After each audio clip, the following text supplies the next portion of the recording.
Mr. Polakowski? Here. Heather Smith? Mr. Smith? Here. Mrs. Williams? Here. Mrs. Rose? Here. For the record, Mrs. Heather Smith phoned and said she would not be available tonight. Citizens' comments? Have- All right, we'll move on to school board candidates in order received.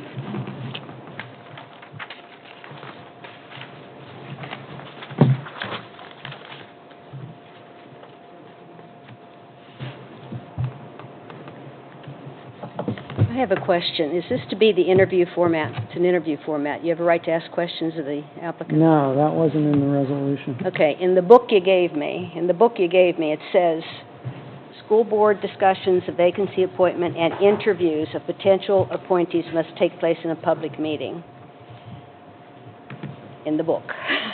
I didn't give you that book, but you don't have to have interviews. But we can if we want to. Well, that wasn't done in the past, and it wasn't in our past resolution, so it wasn't in the current resolution. So, that process is actually appended to the board policy. I actually didn't realize that. It's one of those little icons at the bottom of the board policy. And it says no interview, right? It says no interview? It doesn't, it says the procedure in it. I don't know that it says the word no interviews. It says that they will get up and present.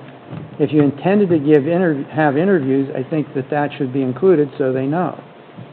Then how would we know if we have a question? Well, you were given certain information from their resumes and from their documents that they presented. There's nothing to prevent an individual from making their own inquiry. I'm not for or against doing interviews, but if you're going to do them, I think that should be announced in advance so that they know to be prepared to answer questions, and everybody just knows what the rules are in advance. My question comes from these papers, because there's information that is not included, and I don't know how else to get it.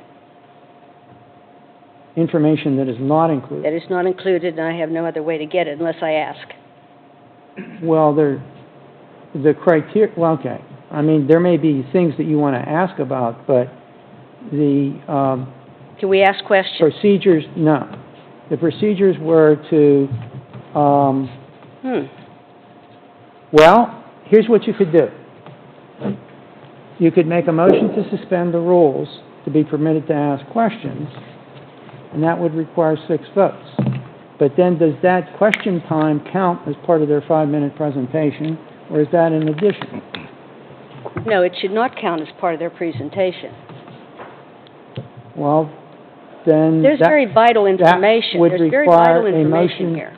Because we've already established the rule at the previous meeting, that would require a motion to suspend the rules, and that would require 6 votes in favor. When you say we've established the rules, what do you mean by that? Well, at the previous meeting, you passed a resolution and you advertised what the procedure was going to be. Not you, but I mean Mrs. Parsons. It was done before we were So on. that's already been It announced. was done before we were on. Now, you were I've not been here before. a member of the board at that time. That was in November, after Mr. Fry resigned, and I believe that same night was when that was voted on to do it that way. Mr. Petonic, there's been a lot of communication among certain board members and certain applicants and things like this. And I'm at a loss. I'm at a disadvantage because I'm not part of that clique. I'm not part of that group. And if I have a question of a candidate, how can I find out that I information? just told you that you can either make your own individual inquiry, you can talk to other board members in advance, you could make that motion tonight, and see if you have 6 votes, or in the future, we could change the policy to have interviews. Can I say something? In reference to the click or anything, the only information I received was through emails, so the only way that you would not receive something is because you don't receive emails. Because I received several emails from people, unfortunately. There's been a lot of phoning. phone All call. right, I think the question was asked and answered, and I think we can move on. Well, can I make the motion we suspend the rules so that we can ask questions of the candidates after their I presentation? think that's in order. It requires a second and then a vote. I'll second. Ask for discussion. All right, discussion on that issue?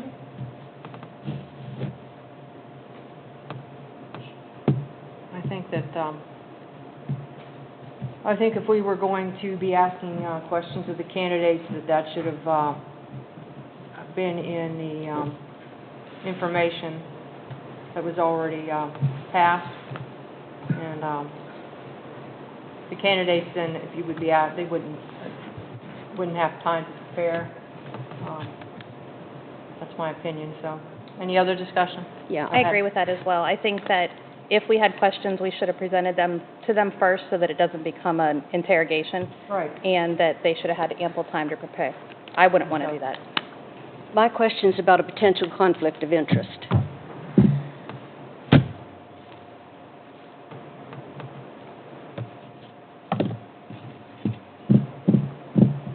We do not vote. I think you have to, yeah, the motion's been made, second, and discussed. Okay. Vote it All right. down.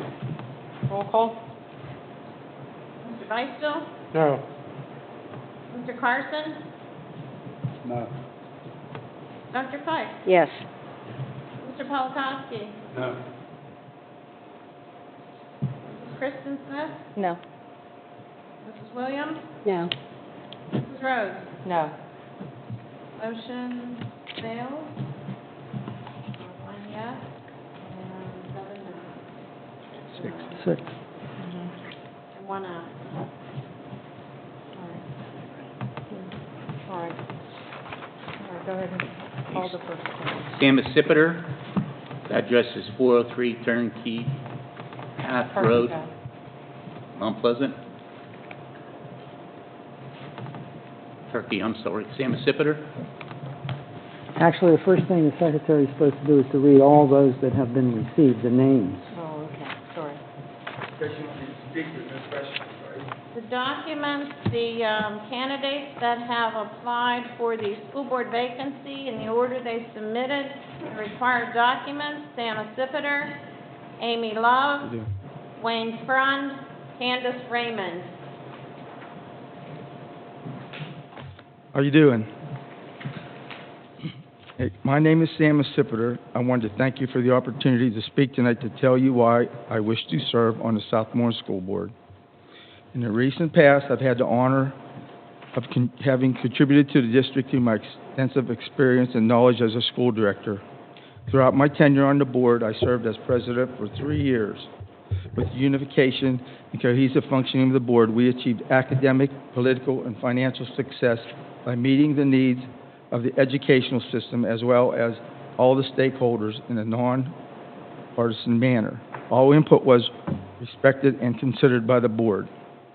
To complement my leadership efforts, I became actively involved in the work of the PSBA, School Board Association, both locally and at the state level. At great sacrifice, I donated my time and financial support to serve as a regional director. I represented 44 schools in southwestern PA. I served as a liaison between the academic bodies in the PSBA and the legislator entities. I was an active contributor and participant in the contract negotiations with all of our unions and administrative personnel. Additionally, I focused heavily on compensation, budget development, and transparent financial practices. I do not approach school board services as a single-issue candidate, but rather as an open-minded individual with respect and concern regarding all issues affecting a wide range of persons. Serving a large entity with a $30 million taxpayer-funded budget, I take my board responsibilities very seriously and consider my impact on both the district and the individuals. Specific to the community of Southmoreland, I organized, arranged, and implemented a program held in our high school auditorium to inform the public regarding the serious problem of the PESERS, the pension program. You recently heard on multiple occasions from recent board member Bill Porter about the serious effect this has had on our financial situation. Hundreds of people attended to hear about this factor affecting our district. Much of my time and effort was devoted to policy revisions and development, especially the 707. If I am seated on the board, I promise to bring all my knowledge and experience to be an active participant to affect positive change and direction to make Southmoreland School District proud and successful for our students. Thank you again for your consideration. I guess you can't ask any questions anyhow. So. Okay, thank you very much. Thank you.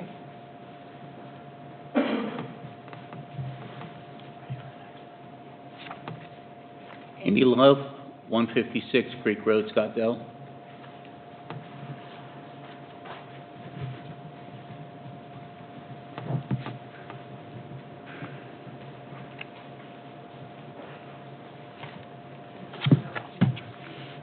Good evening, fellow board directors, administrators, and community members. I come before you this evening to discuss my interest in the vacant board seat available. As most of you know, I've served on the Southmoreland School Board for the past 8 years, in which I served as president for the past 2. Throughout my tenure on the board, I have learned that being in this position is not always an easy one. It's easy to sit at the tables behind me and speculate, but when seated on the stage, you're faced with decisions that are not always easy. I feel that being appointed to the school board will be beneficial to the community, students, administrators, teachers, secretaries, and other staff members because I already have a knowledge of the current agenda at hand. I served as a member on the negotiating team for administrators and secretaries and feel that with that knowledge I've gained throughout my time on the board, negotiating contracts and budgeting have made me a valuable asset. I do not limit myself to the board exclusively. I'm active in the community. I've been involved with 4-H as a leader for many years. I've personally been involved with Southmoreland midget cheerleading, coached with GSGSL for many years, and volunteered many hours in the elementary PTA, middle school dances, and I assisted in joining the PTA and middle school, along with being vice president of the middle school PTA.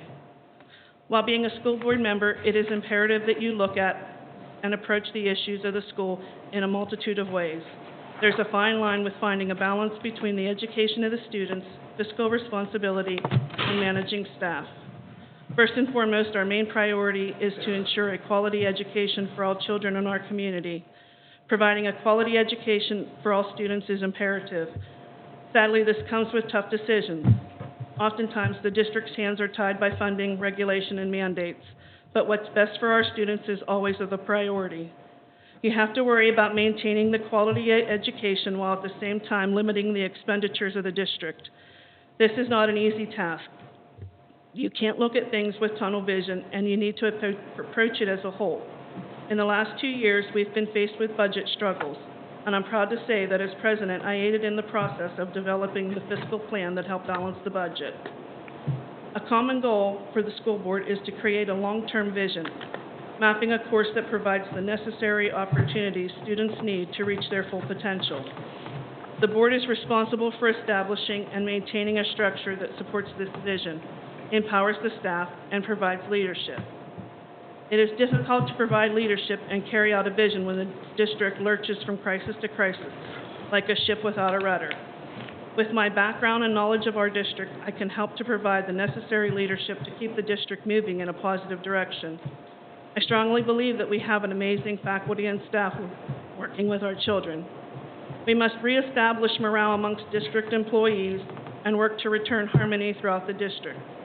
Education takes place in the classroom, and the board's efforts must focus on enhancing and enriching that.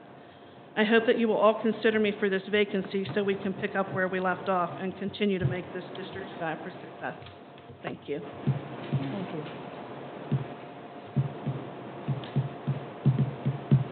Dwayne Frund, 503 North Chestnut Street, Scottsdale.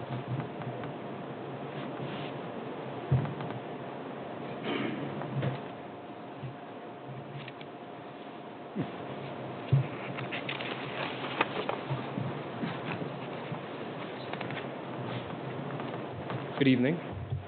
Lots of people talk about wanting to make schools better and doing what is best for children, but I live it. I've spent over 35,000 hours in school as a student, classroom teacher, technology coordinator, school improvement specialist, and currently a dean of students. I have an undergraduate degree in elementary education and a master's degree in educational leadership. I have experience in a county school system with 22,000 students and a $300 million budget, and was nominated twice for Teacher of the Year in that system. I'm currently working in a countywide district that has a $49 million budget and 4,300 students.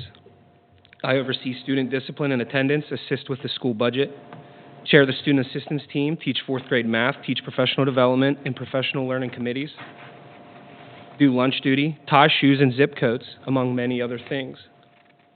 I understand the increasingly difficult day-to-day challenges that schools face. Be it the drug epidemic, funding cuts, or curriculum changes, I'm intimately familiar with them all. I'm intimately familiar with what it takes from schools to overcome and prosper.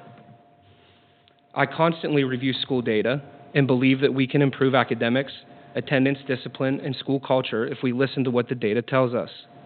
Again, while others talk about wanting to make schools better and doing what is best for children, I live it. I have 4, soon to be 5 children that will be students of this district. You better believe I want what is best for my children and will do what it takes to make it happen.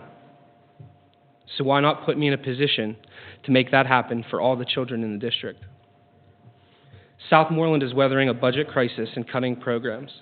When the seas are calm and it is time to rebuild, having my expertise on the board will aid in fiscal responsibility.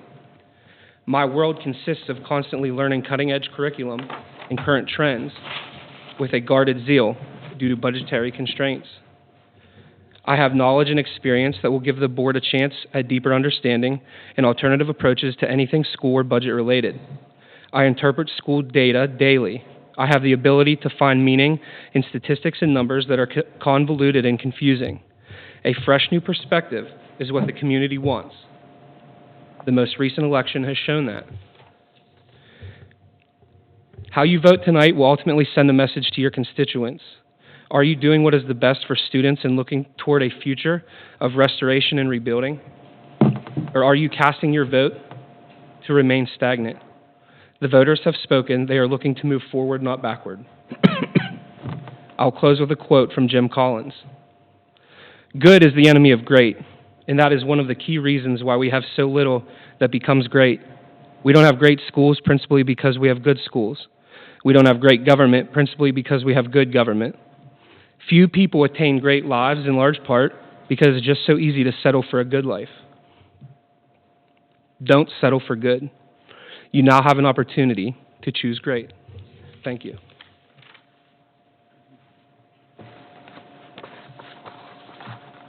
Candace Raymond, 231 Buckeye Road, Mount Pleasant.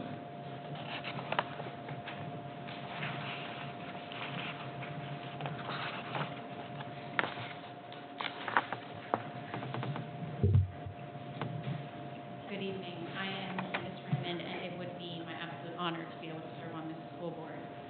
Unlike some of the other candidates, I'm not as well known in the community, so I'll tell you a little bit about myself.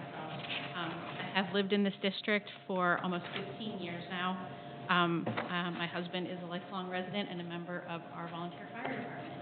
Currently, I have 2 daughters in the school system.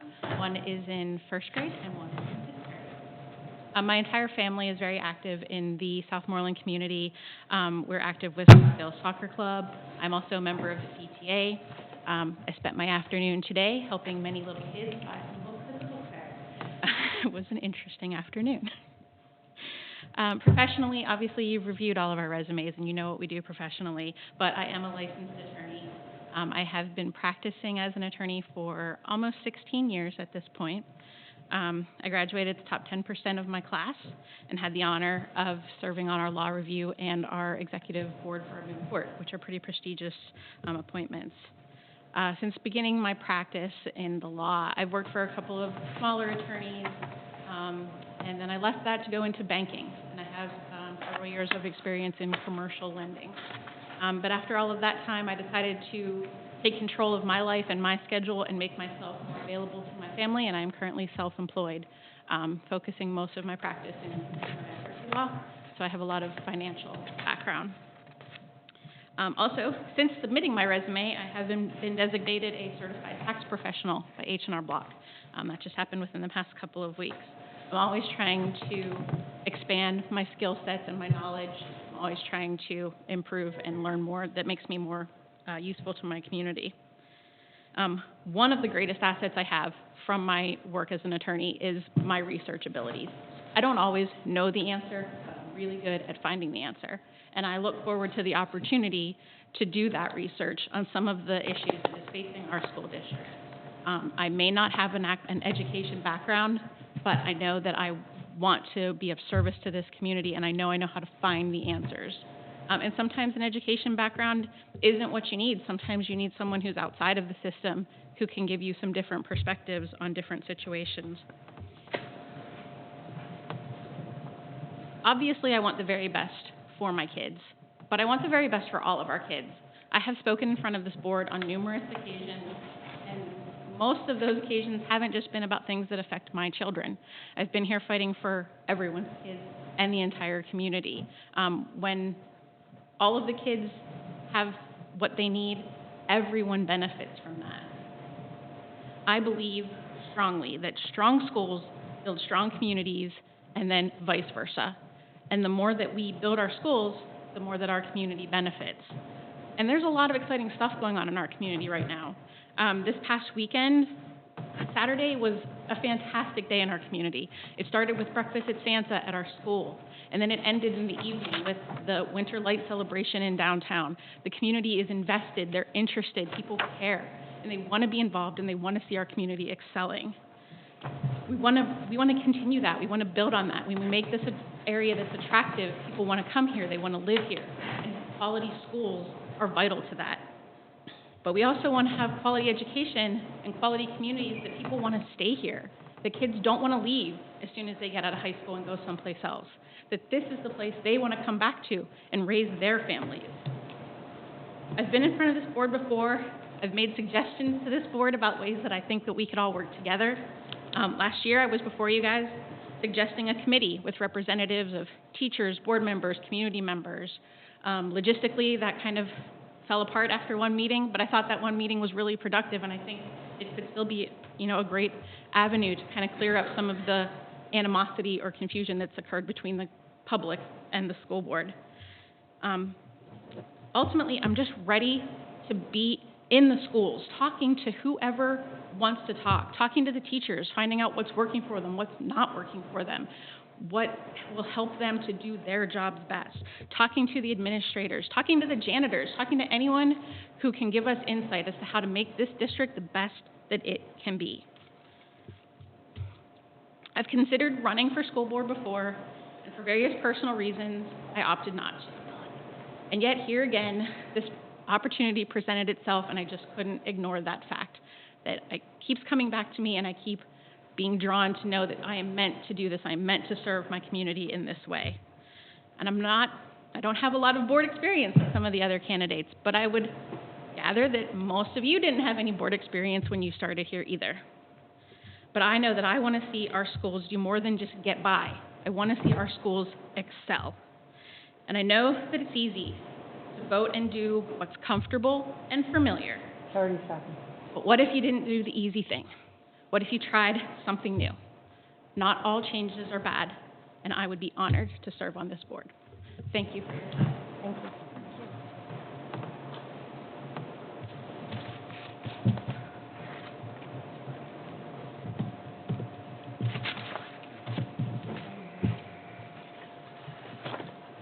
Call for nominations. And I'll entertain nominations for filling of the school board seat.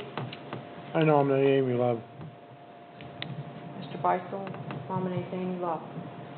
Based on Mr. Accipiter's outstanding qualifications and his years of service to Southmoreland as a school director, I nominate Sam Accipiter.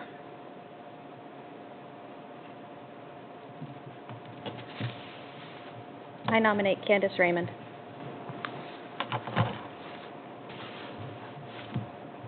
To nominate Dwayne Son.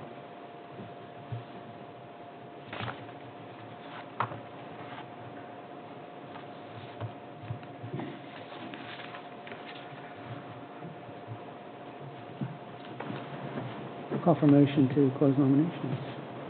This time I'll call for a motion to close nominations. So be it. Mr. Beistel, second. Second. Mr. Polakowski. Ask for all those in favor. All those in favor say aye. Aye. Any opposed? Any opposed?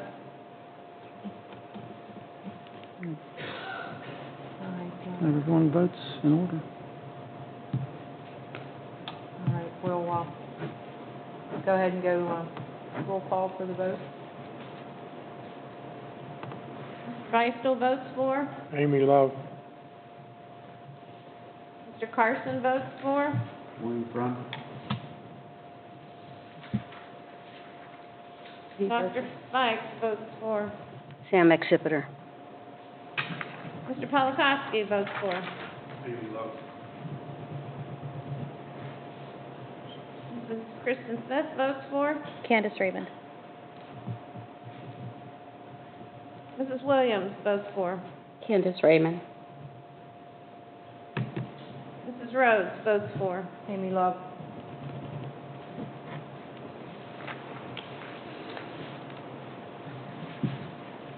There's no election. Pardon? The office isn't filled. Carson voted for. Requires a majority of the remaining members in office. Oh, I missed that. So that would be, since there are 8 members in office, requires 5 votes. Correct.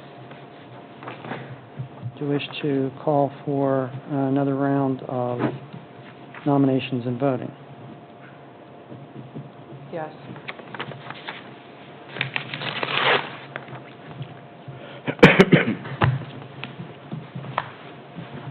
Call for nominations again. I'll call for nominations again. Nominate Amy Love. I nominate Sam Exipiter. I nominate Candace Raymond. Nominate William Front.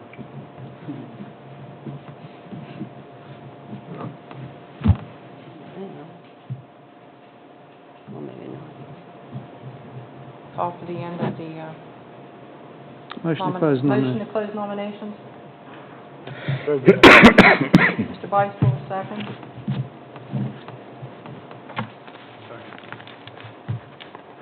Voice vote, all in favor? All in favor, say aye. Aye. All opposed? Take the roll call again. All right, roll call again. Mr. Beistel votes for. Amy Love.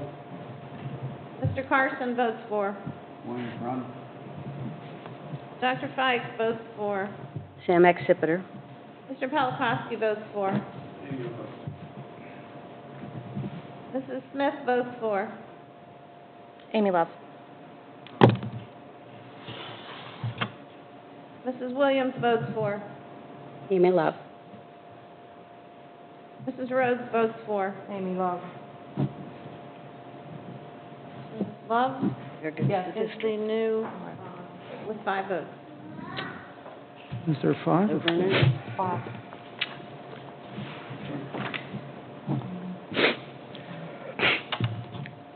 Okay.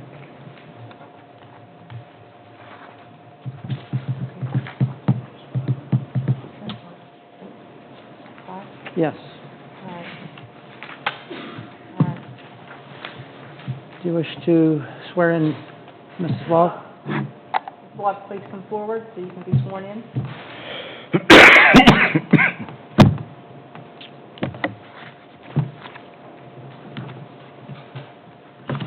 I have trouble reading my own writing.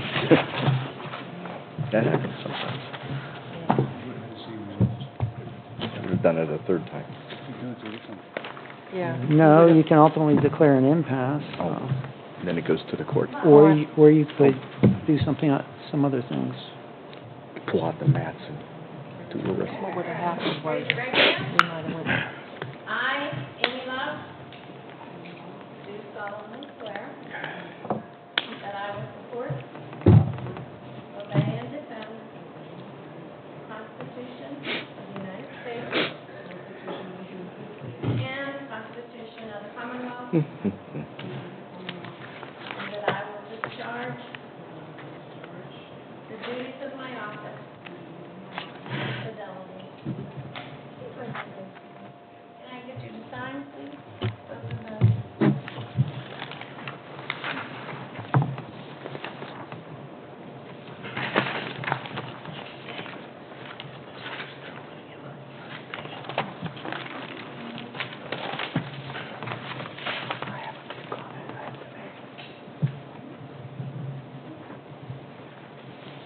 And I did put a paper agenda.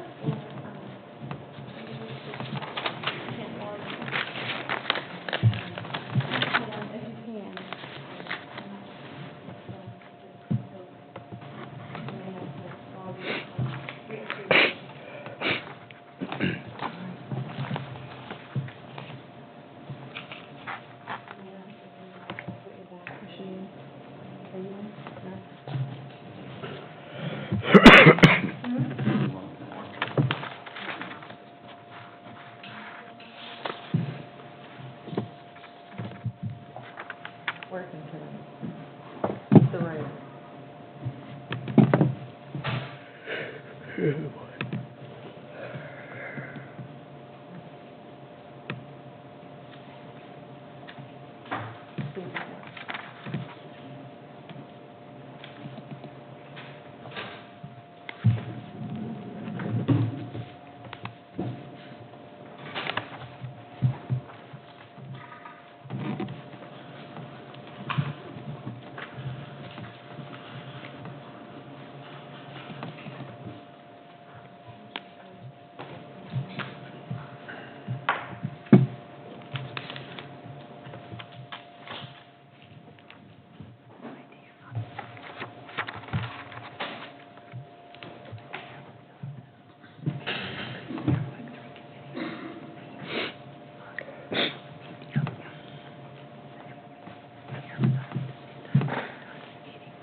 I think I'm following you.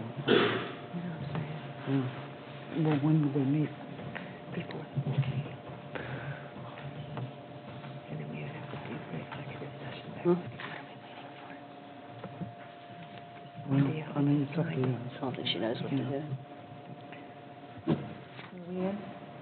Are we ready? General Obligation Note Series A of 2020. You gotta call in Mr. Pastel to just discuss this. Yes. Do you want me to? Or Yes. Mr. Pastel, you want to come forward, please?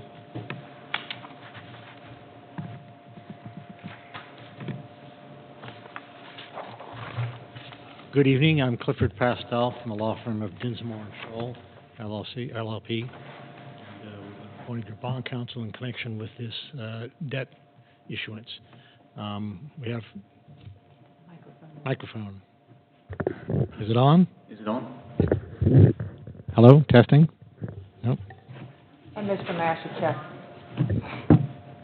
I don't even know where I the... didn't think it was. No, just him.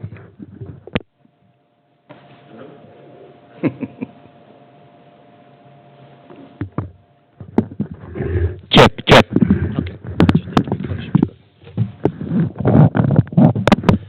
I'm Clifford Pastel of the law firm of Dinsmore and Scholl, LLC. We were appointed bond counsel of the school district in connection with these refundings. You have before you two resolutions. One is for a bank loan with Branch Banking and Trust Company, who recently changed its name to Truett Bank, effective in connection with a merger that it was effective on last Friday. And the other proposal for the Series A of 2020 is from Webster Public Funding Corporation, which is a division of Webster Bank, N.A. These resolutions are advertised as required by the Local Government Unit Debt Act. Assuming they are adopted, which requires 5 votes in favor, then we would proceed to publish the post-enactment notice, which identifies the price of the bonds and the interest rates, the price of the notes and the interest rate on the notes, and file with the Department of Community Economic Development. The closing on one of these, the series of 2020, would be January 9. Closing on the other one would be January 27. Those are the dates in which the notes are issued and the school district receives the money, which immediately goes to pay off the prior debt being refunded. The series of 2012 in the case of the BB&T loan, and the most of the series of 2013 in the case of the Webster loan. This is the entire action that's required in connection with this debt borrowing. I'd be happy to go through page by page or paragraph by paragraph. I won't offer to read the resolutions. But if you have any questions, I'd be happy to answer them at this time.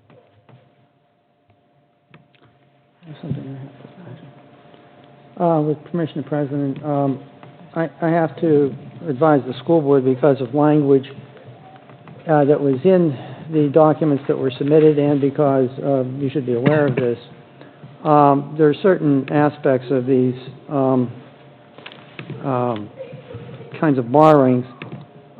In the loan agreement itself, you're promising to include the necessary amount in the annual budget, to appropriate from the general revenue sufficient amounts, and to duly and punctually pay. You're also pledging the full faith and credit of the school district for the bonds. So this isn't something to then subsequently, try to say, well, I don't like the way it went, so I don't want to do it. It's a serious undertaking. There are some remedies in the agreement and in the note. Specifically, in the agreement, there's a waiver of jury trial provision. To collect a debt above a certain amount of money in Westmoreland County, it's $30,000, you would have a right to a jury trial. These kinds of requests for limitations on those rights appear frequently in commercial transactions and have also in the past. There's also a provision in the note where you promise to pay to the order of XYZ Bank so many dollars at such and such interest rate. A provision for what is called a confession of judgment. These used to be more actively used by against borrowers. They would be put in loan agreements. There have been a lot of restrictions that have been put on that for consumer transactions for individuals, but not for commercial transactions for business entities who are not borrowing for consumer interests or for other bodies. And the way this works is that if you were to default and fail to pay, that the note holder's attorney could prepare a affidavit and claim what the failures are. File that affidavit with a complaint and then have judgment confessed on the complaint by the paperwork. This then results in the judgment being entered. If the school district wanted to then fight that, they would still have an opportunity to do so, but it's more cumbersome. And it gets to the judgment first, so you're trying to undo the judgment.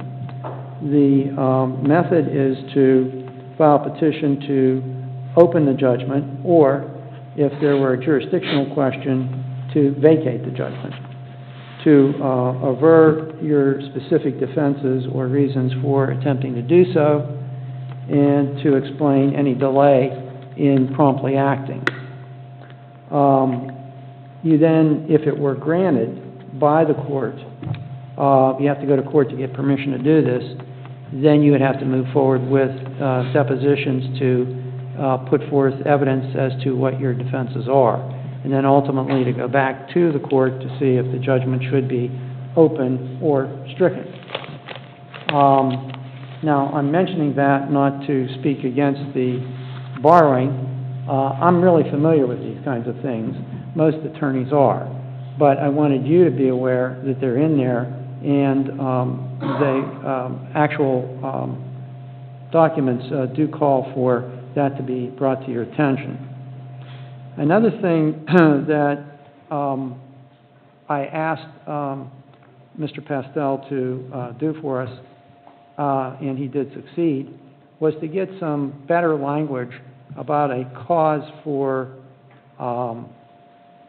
default And the way it was phrased, I perceived a potential, although it would be an unusual situation, it at least theoretically existed, to, in the event that you were ever put into financial recovery and had a receiver appointed, even though you were paying all your bills, and this happened because of certain failures in certain technical things, that alone would give them the right to pursue claiming the entire amount due. That has been changed so that that would only happen if you weren't paying. So I just wanted to mention those few things, and that language and these requirements are in both borrowings. Having said all that, you do have an opportunity to save some money. Were you going to speak on anything, Jim? I don't have anything further to say. So that's really my comments on that, and I would yield back to Mr. Estelle and the President. In the spirit of providing further information on remedies, as a practical matter, you're not likely to reach the confession of judgment stage even if you do default, because under the school code, there's an intercept. If you fail to pay debt service, then the state will divert a portion of your next subsidy payment to make this payment of debt service. That's why Pennsylvania school districts typically have a A rating or better for the most part, or used to. There's a fewer financial difficulties that have lower ratings, but that's part of the strength. In addition, under the Debt Act, there are a variety of remedies available, including, at an extreme, taking the school district to court and forcing it to raise taxes.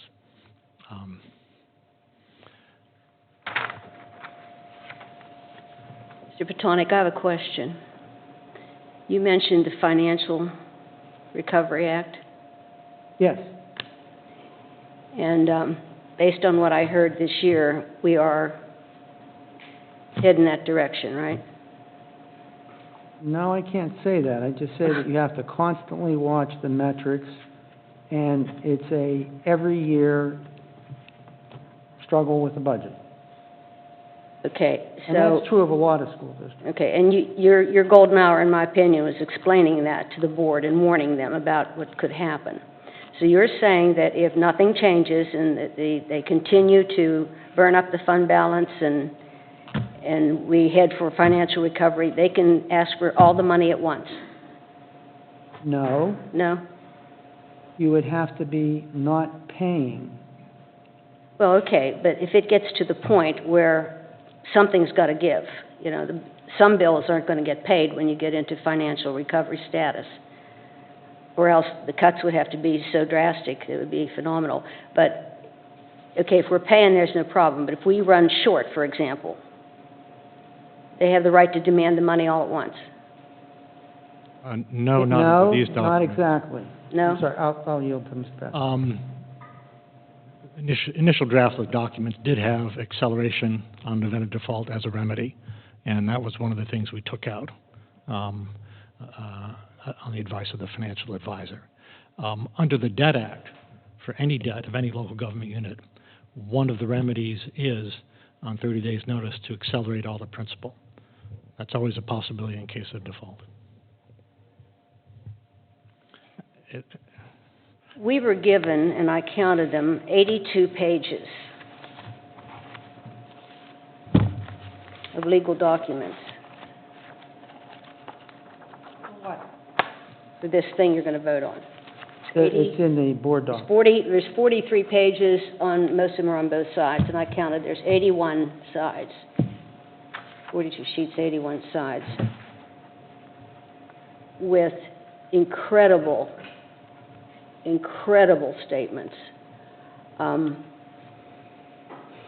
For example, it goes from page 6 to page 1. It says, the undersigned acknowledges and agrees that the above documents contain provisions under which the registered owner may enter judgment by confession against the undersigned, being fully aware of its rights to prior notice and a hearing on the validity of any judgment or other claims that may be asserted against it by the registered owner thereunder before judgment is entered, the undersigned hereby freely, knowingly, and intelligently waives these rights and expressly agrees and consents to the registered... Can I ask you, is there a question here? It just, yes. How do we understand this? How do we understand this? I guess you guys are brilliant, and I'm not that bright. I can't understand 83 pages of legal documents. That's what we have Mr. Pastel here for, and that's what we have Mr. Patonic here for, to guide us through the legal ease of the... So you understand everything that's in these documents, is that what you're saying? You understand everything that's in these documents? No, I'm not saying that. What are you I'm saying? saying that is why we have Mr. Pastel, and that's why we have Mr. Patonic. They are the... You didn't listen to what I just said? Yeah. And then what are we going to do? Okay, can I start on page 1 and go through all 81 of them? No, you can't. No, you can't. Ask the question. I got this on Friday. We're going to move on. I got this on Friday at 4 o'clock. I'd like to ask a question. What's our business manager suggest we do on this? I suggest you save money. Well, I mean, I know that, but between these two attorneys, what do you think we ought to go about this? I'm not sure I understand your question, Butch. Well, what's your recommendation? My recommendation is to save money, refinance these old bonds. The best option was to take these loan rates Yes. from these two banks on these two issues, as opposed to the what if of maybe doing a bond issue and rolling the dice, so to speak, wondering about rates. And the bond issue process takes 4, 5, 6 weeks to run out. So you got good rates. You have a chance to save money on these two issues. It's not exciting savings from my standpoint. I mean, the old rule of thumb used to be, you should be able to save 2% or more. But as interest rates have kept coming down over the past 20-plus years, it's very difficult with subsequent refinancings to achieve that old rule of thumb of 2% or more savings. So you have a chance to save money, and I think that's what our job is to do as a group. I have a specific question. I've looked through all the papers that I could possibly look through, and it gives these interest rates, but nowhere do you show what the interest rate was before. What were the interest rates before on these bonds? That was in the handout.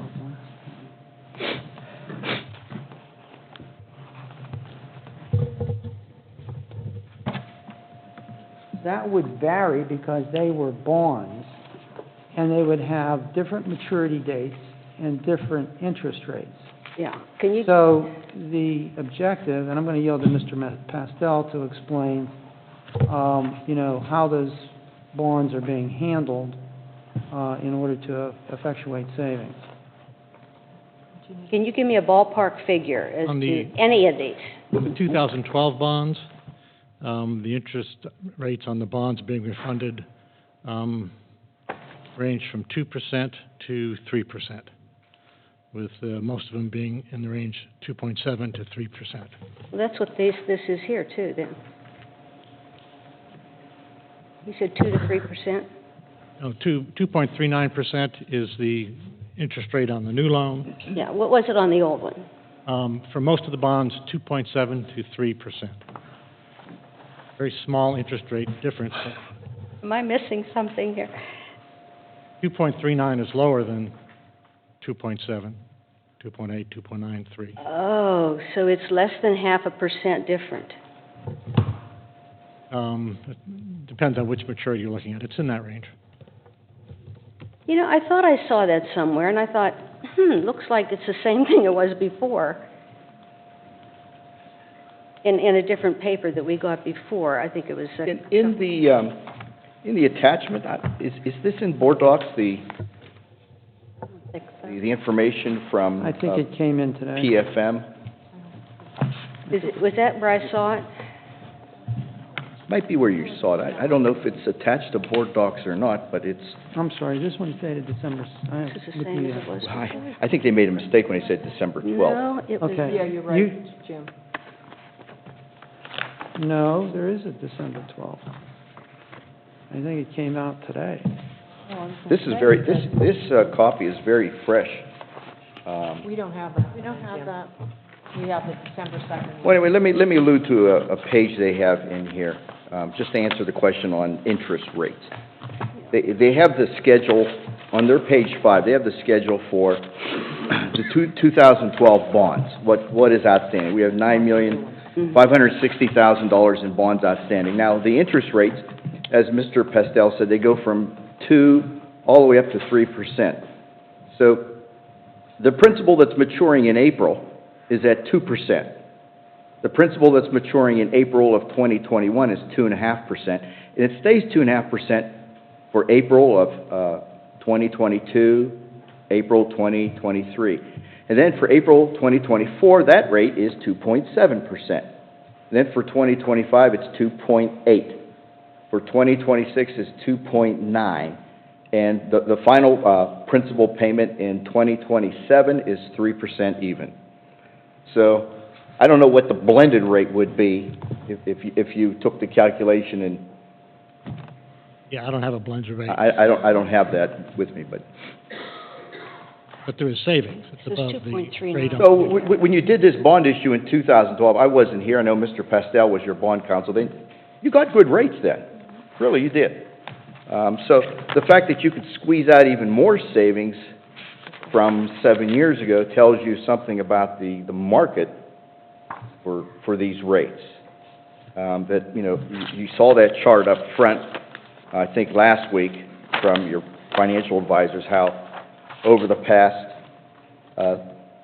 since 1982 forward, rates have been skidding downward. So in 2012, whenever this issue was done, you were at a low point, and then it skidded up there in 2013 and then went down again. So you had pretty good timing then, and you got pretty good rates.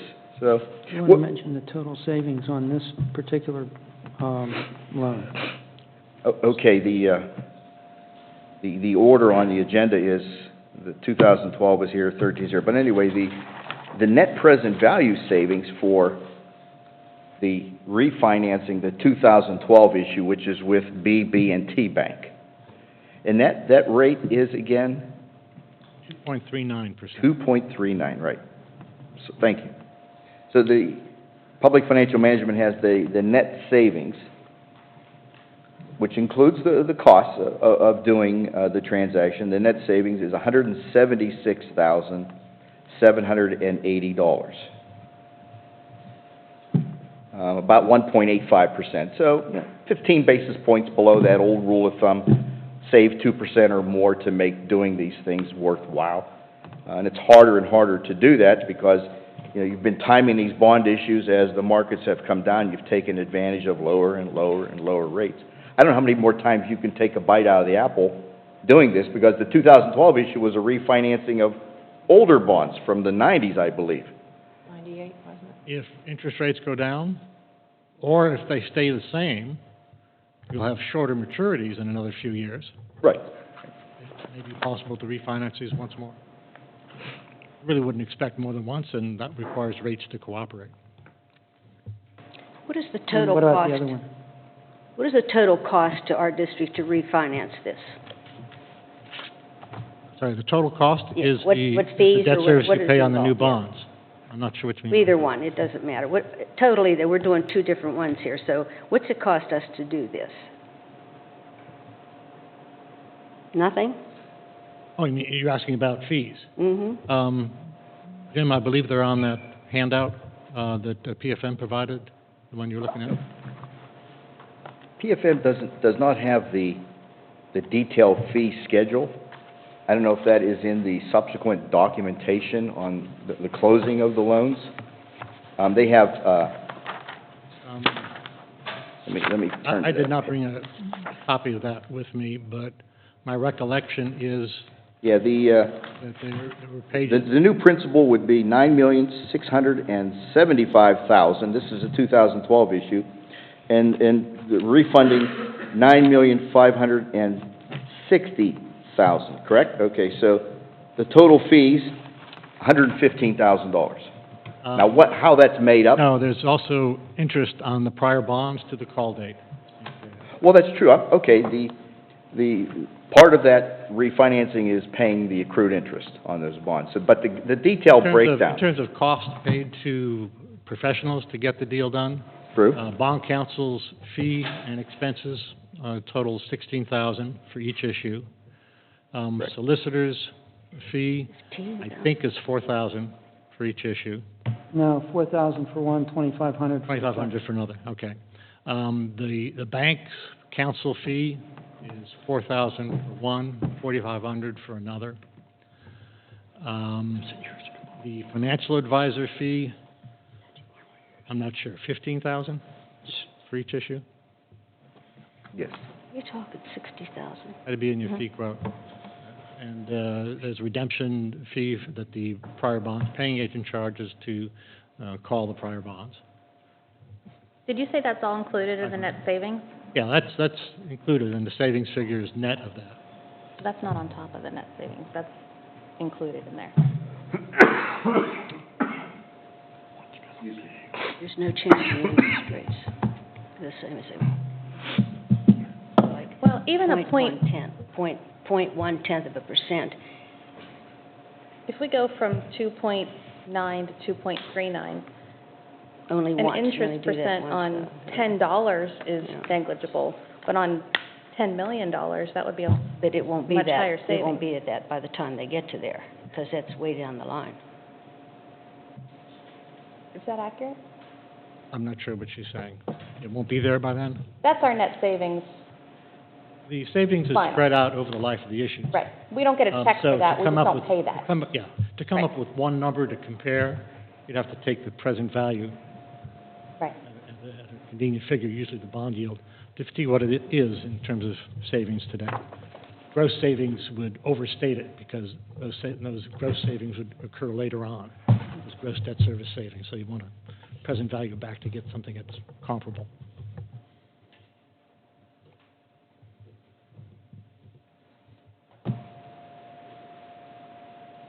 I have a question. Mr. Petonic, the language that you wanted changed has been changed. About the receiver, yes.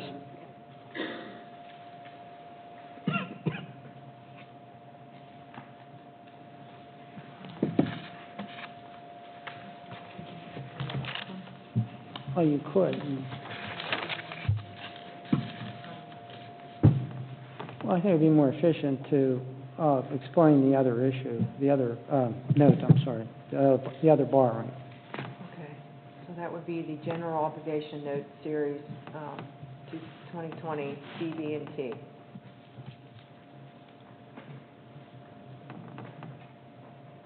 Correct. I don't know which one's first. Let me take a look. I think. In the agenda, I think Webster is first. Webster's first. You've listed Webster first, Series A, Okay. 2020. It's Okay, so material to me which one goes first. for the second one, there are savings on that one, correct, Mr. Murnau? Yes. And what would they be? $72,565. All right, Jim, I think you may have swapped the two. You're looking at the Webster savings rather than... I'm looking at the Webster, which Okay. I think is what the question was for. It's Webster? Well, the Webster is the Series A of 2020, Yes. and the BB&T is the Series of 2020. Correct. What's the interest rate on that one, Jeff? The bank rate on the Webster, Is 2.228%. .2. The interest rates on the old bonds are not as high as on the Series of 2012, the 2013 bonds.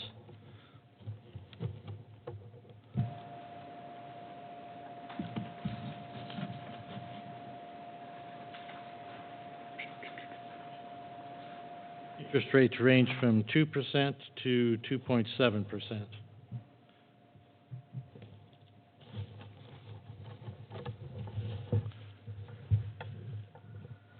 Did Did you say 3 to 3.7? No, 2 to 2.7. 2 to Oh. 3.7. 2 to 2.7. 2 to 2.7. That's what it was before. Now it's 2.23. No, now, the current rate on the Webster Bank loan would be 2.228%. 228. No, you dropped it to 2.228. A little bit above 2.25%. And they range from Little below. That's what it 2% to 2.7%. Which is why the savings is thinner on the Series A of 2020.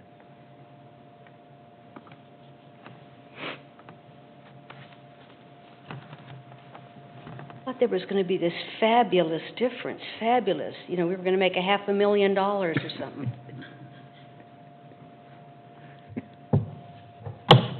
This is what you said a month ago, right? That's what I thought. Okay.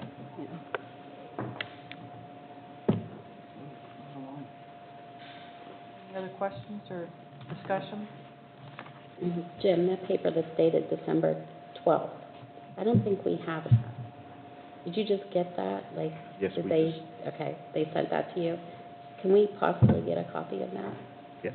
In fact, I brought an extra copy if you wanted to pass it around to look at it, or maybe somebody could run down and make copies of it, but Do you have a digital copy? I'll just upload it for everybody. it's in our emails. That'll be perfect. Yeah, the debt service numbers are the same as Yeah, I think all of us on the email listing got it I'll just upload that. today. I'll send it. Yes. Thank you. Anything else we need to discuss now?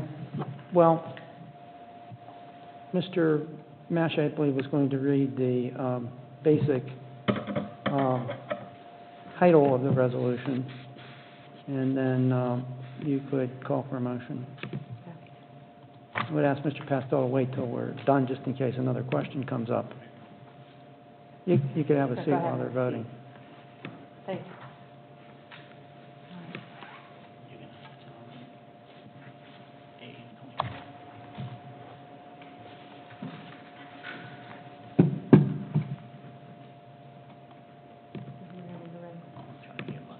Yeah, me too. It's not working. Oh, mine is good. Mine's a big long thing. A resolution of the Board of School Directors of the Southmoreland School District, Westmoreland and Fayette Counties, Pennsylvania, adopted December 9th, 2019, and it has and numbered. We do not number our resolutions, so that is not applicable.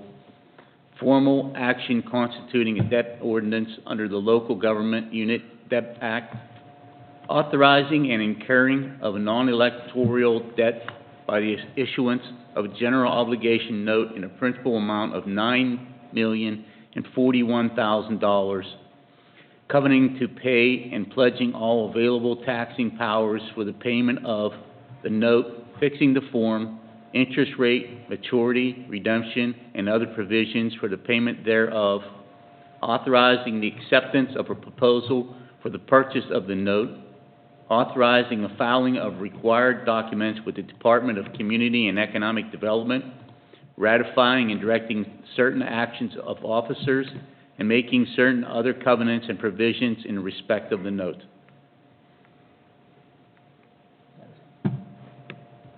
Need a motion? Motion, please. Make the motion. Mr. Carson, second. Mr. Love. Roll call, please. No, that's for Oh, discussion. discussion. Any further discussion? Roll call, please. Mr. Carson? Yes. Dr. Pike? Pass. Mr. Polakowski? Yes. Mrs. Love? Yes. Mrs. Kristen Smith? Yes. Mrs. Williams? Yes. Mr. Beistel? Yes. Mrs. Rhodes? Yes. Motion carried. 7, 1 absent, 1 abstain. I did not abstain, Peggy. I passed.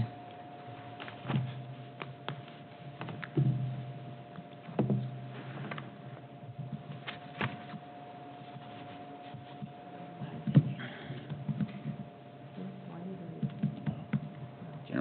Commission Note Series 2020 B, B, and T. A resolution of the Board of School Directors of the Southmoreland School District, Westmoreland and Fayette Counties, Pennsylvania, adopted December 9th, 2019, and once again, it states numbered, but we do not number. Formal action constituting debt ordinance under the Local Government Unit Debt Act, authorizing incurring of non-electoral debt by the issuance of a general obligation note in a principal amount of $9,675,000, covenanting to pay and pledging all available taxing powers for the payment of the note, fixing the form, interest rate, maturity, redemption, and other provisions for the payment thereof, authorizing the acceptance of a proposal for the purchase of the note, authorizing a filing of required documents with the Department of Community and Economic Development, ratifying and directing certain actions of officers, and making certain other covenants and provisions in respect of the note. Need a motion, please?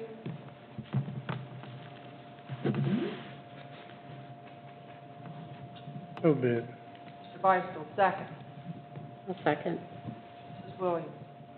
Discussion.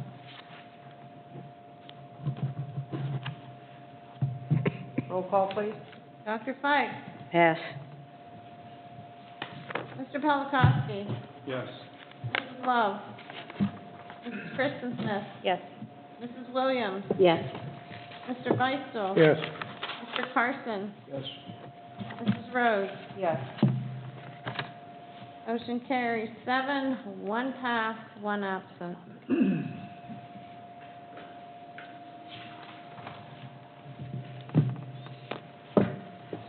Those carried, I'm sorry.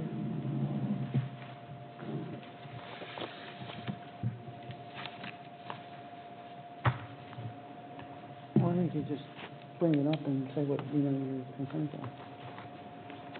We need to sign documents with Mr. Pastel. You need to take a break. Sign, We do need him to sign documents. you need the president, the vice president. Unless you want to have a separate loan closing or, Recess. do you have all the documents tonight, Mr. Pastel? He does have all the documents tonight. You need to go to the bathroom. I would go back there. Entertain a motion for recess For for, 5 minutes? break. 5 minutes. Make us, I'll make a motion. thank you. Second. Second. All in favor, say aye. Aye. Aye. Opposed? All right.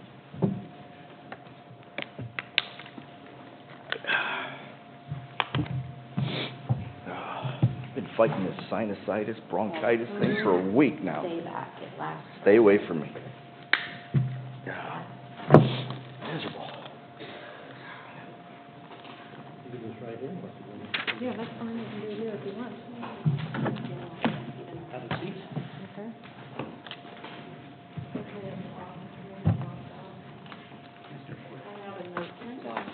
Yeah.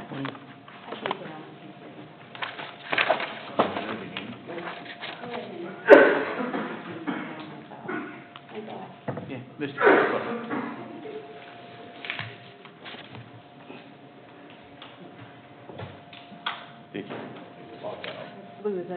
I can't even get on my phone now, so I don't know what I did. I broke my computer. I'm sorry, what? I said I broke my computer. So I could get on at home and everything, but now I can't get on We at can all. share for some. We're sharing, but like I want to be able to get on at home. Now I can't do that. You're, okay, so you're on the Chromebook. So Yep. you're So I should Googling just be able to Gmail. go here to Southmoreland, right? Okay. Do you need the vice president or? There's something I do have.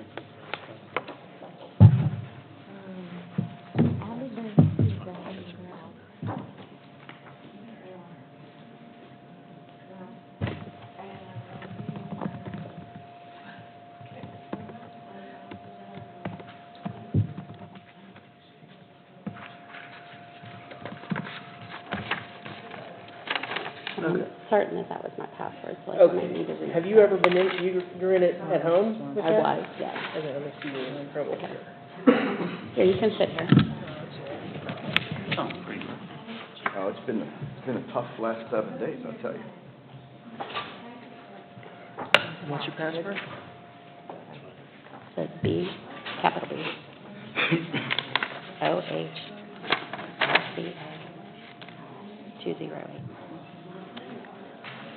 And that works, right? It did. The username, are you sure? It was capital W, Williams, and then capital M. one, is that the 2012? And originally, I thought it was 1, 2, 3. Yeah, first one they did, I can't get in with that tonight either. they call it Series A of 2020. I was just getting. Somebody plugged in. Yeah. 13. This stuff is confusing, but Okay. it's refinancing. Okay. 2013 bonds. One set? And Did you get all moved in? the amount being refunded was $9,935,000. The total of the new loan will be $9,041,000. And then the second one, which was the Series 2020 B and T Bank, is refinancing 2012 bonds. They're refinancing $9,560,000, and the total new loan would be Peggy, what's happening now? $9,675,000. They're signing So we're documents adding to our on outstanding $10,000. debt, but So over right the now, life, $5 interest rates lower. We just Just did like that. it's just like they're doing those loans at home, you know, refinancing your Reset mortgage, with a there's closing motion costs and all that from- nonsense, but Okay. getting a lower I, rate. it's all right. you Williams refinancing on and the Mr. 13? 8 million? $8,935,000. And they're leaving outstanding, $225,000, I believe, from that old issue. It's actually the next three payments, next two principal payments in April of this year and April of the following year, they're leaving outstanding, because the rate is just not, yeah. And overall? Yeah, they're leaving these next three Yeah. payments. April of 2020 and October of 2020 and April of 2021. So 235,000 of old debt is going to stay on record. We'll continue to make those For the next, 2013? for the old 13 bonds, yes. And, are the rates still the same and the savings on, that we, Well, say PFM? the banks are giving us a fixed rate for the life of the Right, loans, yeah. where bond I rates. mean, are they the same as what PFM reported on Oh, yes, last time? yes. PFM used the bids, proposals from these two banks. Right, okay, so the total savings on the 13, The 2013 issue, the net present value savings, This must have been the password.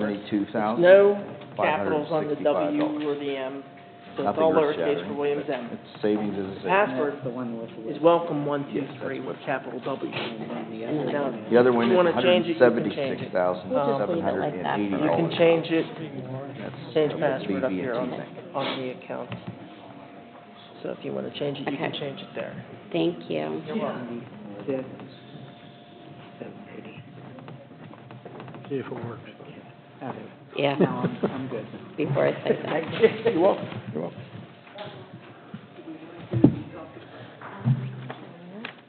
I guess they don't need my signature for anything. Yay. No, they do. Me? Treasurer? I thought there was, the treasurer, the business manager. I saw his name. I don't. Christie does. You have the big hitter, president and secretary. There was none. I'm bringing it to you next meeting. Or maybe his name was listed, but he didn't. Here, Jim. Oh, you need me too? Who you got? Oh, Want me to hand it down that way? So are you're unable to get into board docs? Don't bother, don't. You don't want me to bother? All right. No, please, I need him to fix Make it. sure it Oh. fix it. In the future. Just take it, you can take it. Thank down here, She always, The other side of the table got it last time. I don't like nuts, so next time bring them without nuts. you and I have to sign on this too. We don't escape. I get to sign. Back to you, and I'll do the signature. Oh, okay, great. Okay. Yes. Or if you need it, you can have it. That's what we should be on next. I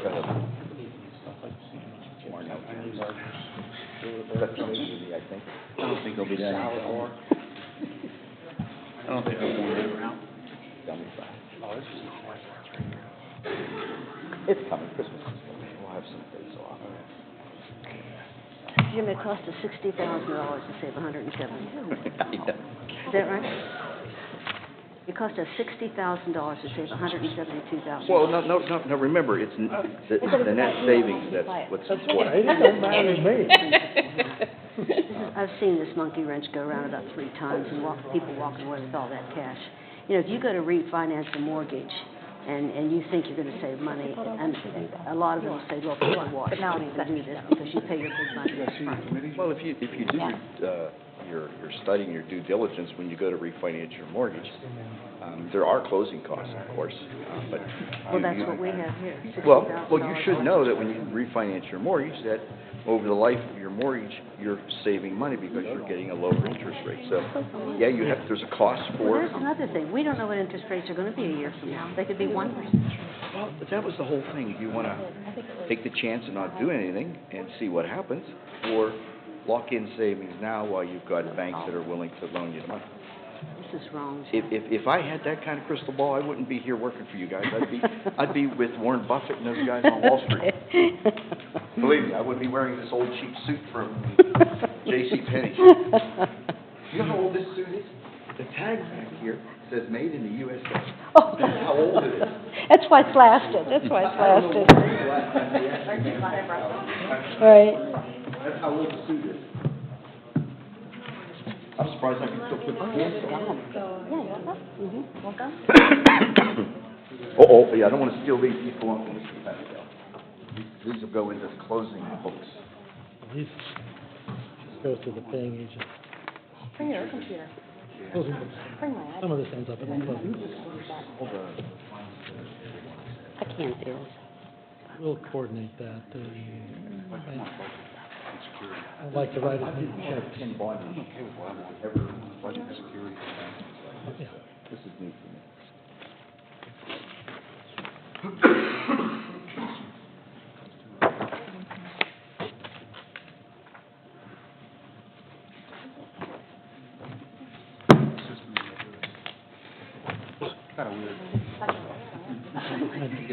Listen, I'm a nurse. Oh, man, I left my But I fisherman's like helpers on my babies, desk. so like, if you need CPR, you're gonna have to call another one.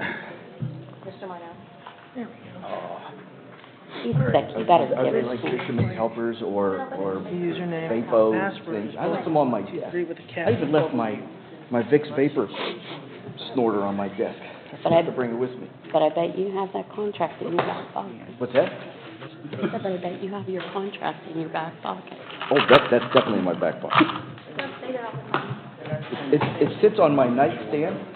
When I go to get dressed in the morning, I put it in my back pocket. Take your wallet. Well, you know, Okay. I've been bullied enough in my career, so now I just bring my contract with me. And I'm not saying I won't need help next time. that's funny. What, I mean, Did I have it in my back? well, you're lucky I didn't, like, bust out laughing. It is funny though. Sure. My wife had the same thing. Marilyn's like, Oh, thank you, Christine. "What's that in your back pocket?" Like maybe she thought I was love notes from a girlfriend or something. I'm like, "Honey, this is my contract and my little card on wine garden rights." It would be On easier what? it would be easier on me. What is Being it? a tennis I just realized that it's a pun. Wine garden, but it's WEINGARTEN. There's all these crazy things. Not WINE. Yeah, there's all these crazy things in this business you're going to learn about. When it involves people and employees, wine garden rights, louder meal, hearing, due process. I mean, it's Yeah, there's some more. crazy.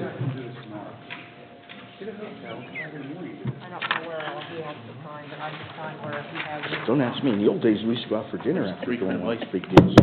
We don't even get lunch anymore. It's disappointing. Hello. I used to Oh, that's play bank the Rolling No, Rock Club it's not. I for don't like lunch nuts. in the room. I told Christy to get plain ones next time. Vice President on Yes, on the everything, ones I okay. need. In the old days, Yeah, we here, used to. Jim, I'm sorry.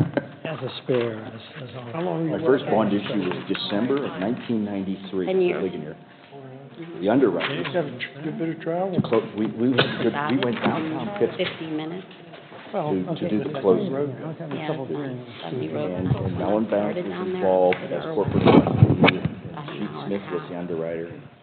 You know, I used to go down through Victor Lynch, like Cliff Pastel was the our old days. counsel, Down Eddie 43 Raffin was our and solicitor, we were the super. down, 857. And then, 50 one something counsel off took the us to road. one of those fancy steakhouses, Carlton's, I think it's called.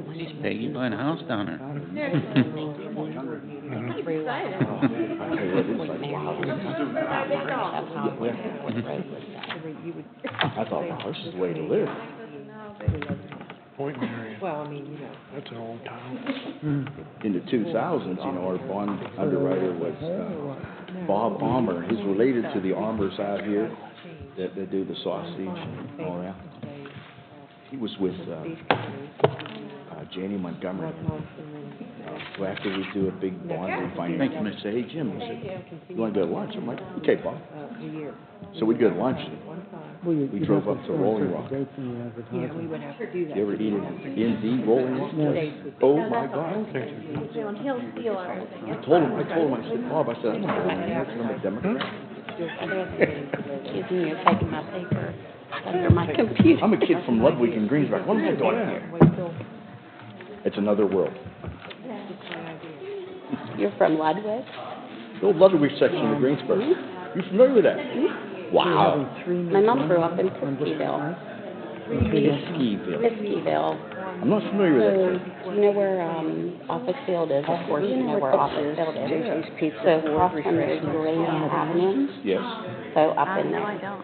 Okay, so that's. What's in there twice? Yep, that was I didn't know I that. just wondered if you knew what it was.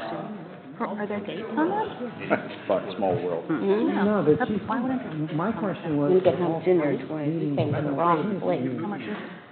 Or in different. Oh, this one was only 28, the other It was can't be like simultaneous. 50 or something. It's not a lot of money. I just have never seen them, I just wondered. You have to be in the public. I'll tell you what, the plethora of emails that went back and forth If me, between we all have these to guys, be and I was copying on everything, all these documents and stuff. When I'm the just exceptions apply. like, oh my God, I'm glad you're the experts. All these. Yeah. I started printing out the stuff. I You was like, could do, she's right, how can you? I don't know, you could do an extra hour and do them back to back.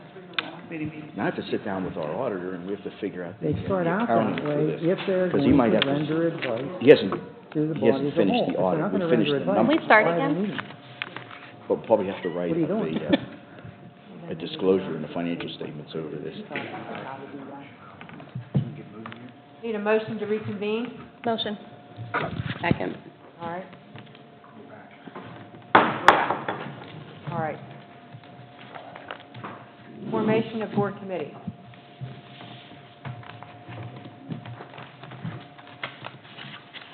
I think we should. I think we should table that. How do we go about that, David? We need a motion to table? I can't hear what you're saying.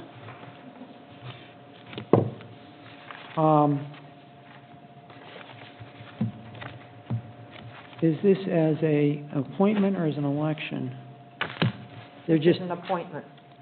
well, you have, you know, if you're not ready to, if you think that this needs further work,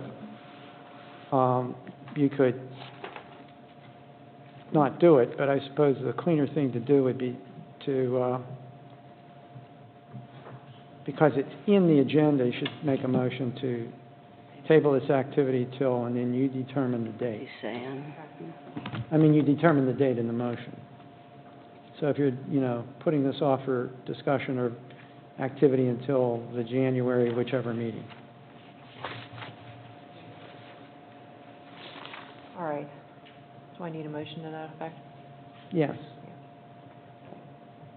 I'll entertain a motion to table the formation of the board committees until the discussion These are the standing committees. These are the standing, yes, the Right. standing committees, until the, first, work session of January. Are these the same committees that have been in place for years, or are these some new titles? Sort of new titles. I don't think there was ever a description of what.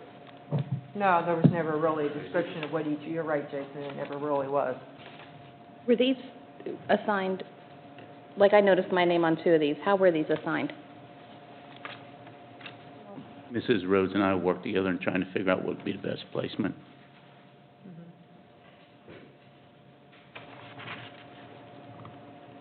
Looking at skill sets and interests. I think athletics should be its own committee, being all that's involved with athletics. I'll make a motion that we table it and we work. Second. Second, is there any discussion? Is the motion to table it so that we can discuss it more and work on it differently? Okay.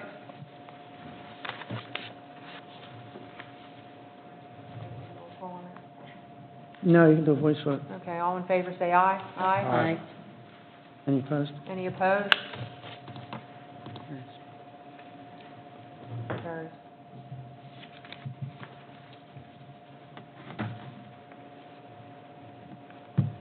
Approval of minutes. Board is asked to approve the minutes of the November 14th, 2019 discussion meeting. Need a motion? Motion. Parsons, second. Mrs. Law. Discussion? What's in them? I haven't seen it. There's a copy in the agenda I sent home to you. With the minutes. Been through it 15 times. It's all right, just go ahead and vote, it doesn't matter. Roll call, please. Oh, that's right, voice vote, I'm sorry. All those in favor say aye. Aye. Opposed? Ayes have it. November 2019 general fund check summary. Board is asked to approve the November 2019 general fund check summary. So be it. Mr. Beistel, second. Second. Williams. Any discussion? Roll call, please. Oh, no discussion? I just asked for discussion. I'm sorry, I can't hear what's going on. We can't hear over here. He had that turned up before, and now it seems like it's back the way it was before now. Sure. Getting old. All right, discussion? I have a couple questions, and it's just the fact that I don't know what's happening here. We paid 3 checks to York, Latrobe Band, and Fraser for a little under $1,200, $700 and some dollars. Why are we writing checks to other school districts? Is it a routine thing or something?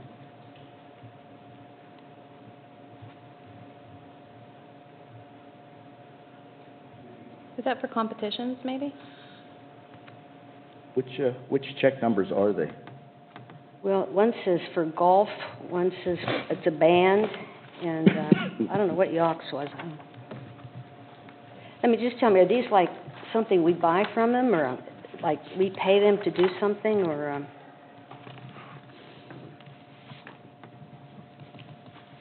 I just don't know, that's all. York, it says dues and fees, $374. All 3 of them are like $380, $378. They're $300 and some dollars each, different schools.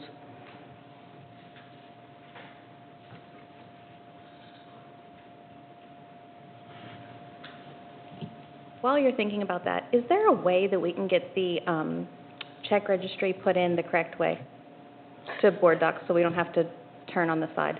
There's got to be a way they can go in there correctly. You click on the button. There's a little circle. How? At the, Something to turn. When you pull the document up, got it. Thank you. There you go. Everybody's going like this. There you go. And do we have dates, or is that not something that's usually on the check registry? The dates the checks go out? This CAN program has its good points and its not so good points. The summary, for the life of me, I don't know why it doesn't have, just like what you asked, the date of the check. Now, I can print out, if it would be better for you folks, it's a more lengthy report, but it's a more in-depth register. It includes the account numbers. But no How date. many invoices and the account numbers that are charged for each check. Like, for example, the very first one, check number 14,898 to AGC Education, Inc., General Supplies, $4,249. Okay. So, on the check register itself, it has the transaction date, which was 11/1, and it has the purchase order number, the invoice number, and it has the account. It was an instructional supply purchase for the primary center. So the code was 10-1100-610-0010 is elementary, 210 is a primary center. So it was a supply bought for at the elementary school. So I always bring this along with me in case there is a question on a particular item. I can maybe help discern what it was for, because I can see what account numbers it actually hit. Well, there's a thing that says description of purchase, and a few of them are filled in. A few of them are. Again, this program picks up descriptions from the account ledger that's embedded in the system. So like general supplies is what the title is for object code 610. And then for some reason, description of purpose, it's blank. It's illogical. So the next one was for school board supplies. Now, it could be that the individual who did the purchase order for this next item, which was to the American Express, actually inputted in the notes details, school board supplies. So that it depends on how detailed the person who's doing the purchase order requisition is, what shows up on the report. And I agree, Do you have any idea it's why? a lame report. Do you have any idea why we paid those 3 schools like $1,100 or something? Well, let's take a look. Is any, the ones you questioned, Well, if are you they on don't the know, first it's page? okay. You don't have to look it up then. I mean, I could copy this and send it out to you folks, and then you could look down and see, and I could then help explain. I mean, if you want me to explain one of those in particular, let me know which number it is, or... Catherine, do you have a check number of one of those? Yeah. It's on the side, on the left. Let's see. Frazier is 14,923. Frazier is 14,923. 14978, Latro Band, dues and fees, $275. Okay, Frazier, 14,923. Let's take a look at that. I Okay. mean, they keep occurring, and I just wondered what they were. Okay, now, the Frazier, what exactly it was for, I can't tell you, but it is in the athletic department. So that's function 3250, 610, and the sport, which I don't have the key for the individual breakdown. The sport number is 650. So I'm not sure what Mr. Swink was sending to the Frazier School District. It could be that... It says golf. It was golf. Golf. Oh, it says on the front page. Well, there you It says go. golf, yeah, for Frazier it says golf. Cool, golf. Could it have been sectionals or anything like that, Mr. Marnell? I couldn't answer that based on looking at accounting numbers. I don't know. We'd have to pull out the exact invoice. Golf ball. Golf. But there is one check on here that I think we can get explained. Check number 14920, Mr. Petonic charged $4,083.04 for legal services. Can you just summarize what that's a lot, what's that for? Well, Mr. Petonic, when he sends in his invoice, part of the invoice is for his monthly retainer, which is $650. So that would be a part of that total. The other part would be his bill for services for that particular month. And I think that was for the month of September, Mr. Petonic, so that was $3,433.04.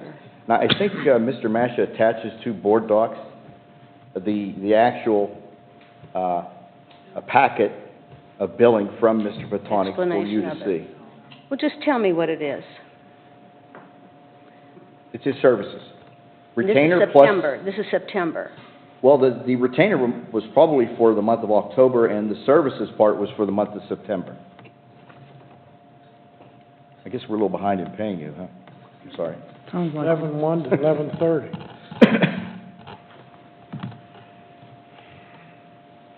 Any other discussion? If not, let's move on. Didn't get an answer. Roll call, please. Mr. Polakowski? Yes. Mrs. Love? Yes. Mrs. Kristen Smith? Yes. Mrs. Williams? Yes. Mr. Beistel? Yes. Mr. Carson? Yes. Dr. Pike? Sure, yeah, Mrs. Rhodes? Yes. Motion carries, 8 and 1 absent. Treasurer report.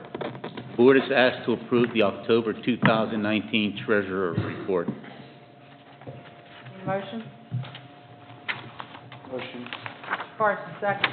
Second. Mr. Beistel, discussion.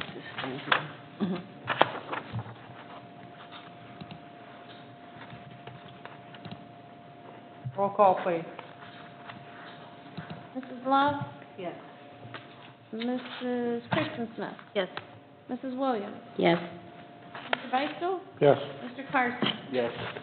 Dr. Pike? yes. Mr. Polakowski? Yes. Mrs. Rhodes? Yes. Motion carries, 8, 1 absent. Superintendent information. Please bear with me. I have a summation of the meeting. There was a gathering for information at the Roughdale School Building and Land. Please bear with me. It's like 2 pages and a half. Parties had a joint information session on December 6, 2019. All representatives were in attendance, and an earlier start time had been selected for 8:30 a.m. Township supervisors and their solicitors indicating the following. They have obtained 2 appraisals, all tracts of land owned by Southmoreland, commonly referred to as the Roughdale School property, and a separate appraisal for just the ball fields. They have inspection reports for HVAC, electricity, and other conditions of the property by an inspector. They stated that they have at least $30,000 spent for appraisals, inspections, and engineer involvement to this point.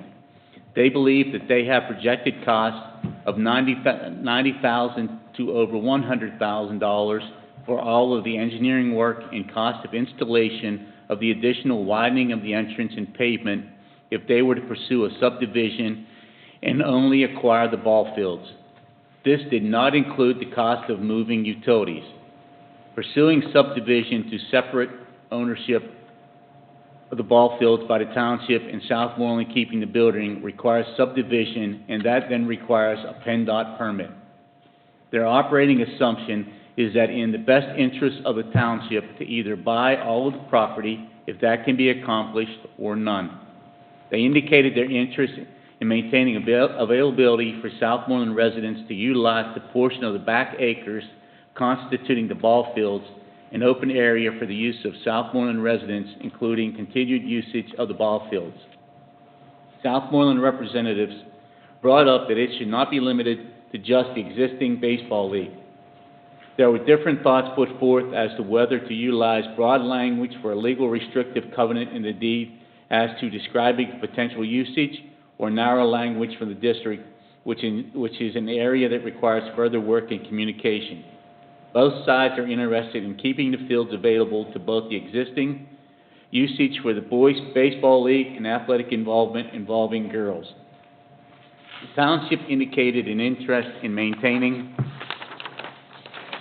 the current lease with Westmoreland Community Action for use of its program, which would involve Southmoreland assigning the lease along with the deed if an ultimate agreement were reached.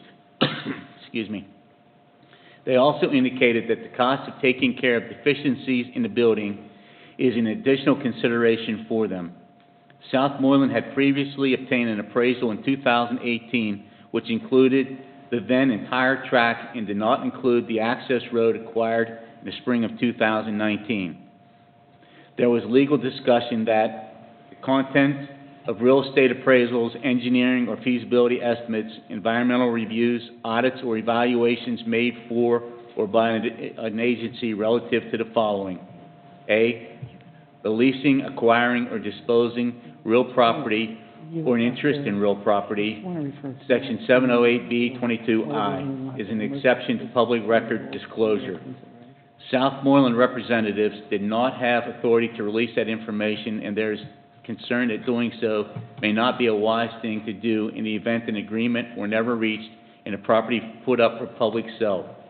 The township at this point did not want to unilaterally release its appraisal and did not release a proposed offering price.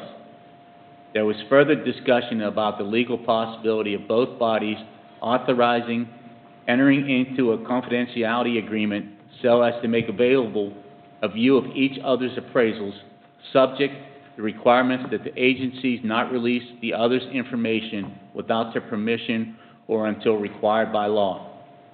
Southmoreland informed the supervisors that we currently have a vacancy which might be filled on December 9th, 2019. There was discussion that proceeding to sell to a coterminous political subdivision can be accomplished without obtaining additional affidavits of valuation and court approval, and the additional advertising, therefore, if the selling body does so with approval by 6 members.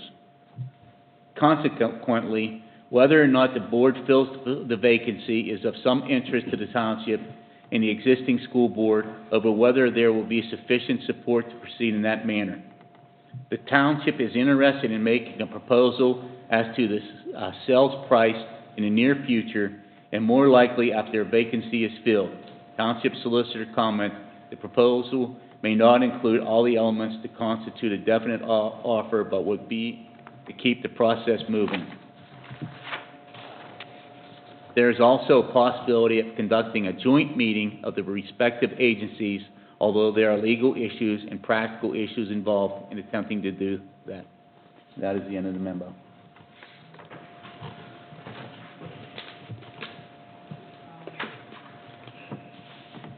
I'm now going to refer to our solicitor for additional information on that. This occurred on Friday morning, and I had insufficient time to put a proposed motion together and get it into board docs. So when I'm done explaining this a little bit, it would require a motion to suspend the rules because it didn't make it into the agenda. And if a motion is made and seconded, the public could comment on it. The idea is to keep the process moving. And so, you haven't handed these out yet? No, I haven't handed them.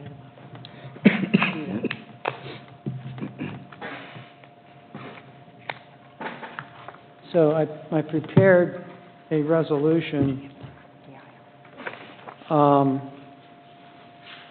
and it includes the legal description, and it also includes reference to certain things that are involved with the property, the fact that Westmoreland Community Action currently leases through June 30, 2020,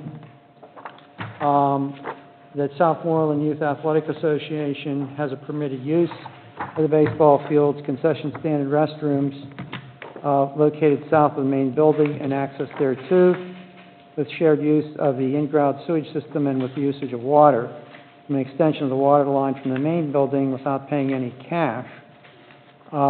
Subject to the idea would be to seek a perpetual covenant that Southmoreland School District residents, including but not limited to youth athletic leagues such as Southmoreland Youth Athletic Association, SYAA, would have the permitted use or a lease for athletic fields and access thereto. And then excluded are the things that were installed on the ball fields by the league, simply because when we got started with this process, there was not that they have some value. It wasn't that the school district was going to claim it. Excluded personality also are any residential sized gas stoves in the former school building, because we believe that those are owned by the tenants, but not the bigger appliances there, the built-in dishwasher, cooler, prep sinks, and all bathroom fixtures and interior overhead lighting, heating system, and hot water tank, etc. The legal description, it includes both the original front tract, the back larger, multiple acres, and the, access road that was acquired, last spring, from, neighboring property owners. So the idea of the resolution is that, after describing the property, that Southmoreland had previously granted access to the township for inspection and analysis, and the township has now received appraisals, and that be it resolved that the Southmoreland School Board requests a proposal from East Huntington supervisors to purchase either A, the ball fields and joint usage of the current or proposed driveway thereto, or B, all of the Roughdale School property and not just the ball fields and recreation area and access thereto, to include the purchase price and additional terms, all of which Southmoreland reserves the right to further negotiate before reaching a final agreement. So this is to put the school board officially on record that, yes, we're willing to hear from the township to have a proposal with an actual numbers imposed, included in it. And the idea is to keep the process moving, so.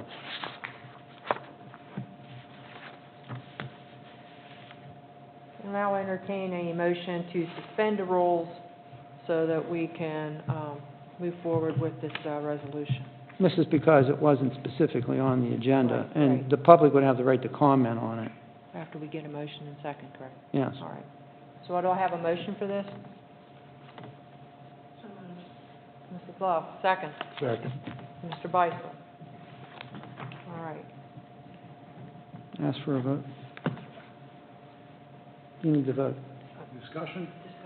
Or discussion. This is to suspend the rules, not the Okay. ultimate merits. Okay. This is just whether or not you want to continue talking about it tonight. All right. Do we need a roll call for that? No, you can do it by voice Okay. vote, but if there's any dissent, you may have to do a roll call to see if you have 6 votes. Okay. So all those in favor? Aye. What are you voting on? To suspend the rules to consider Suspend the rules. talking about Consider- this. Talk about this.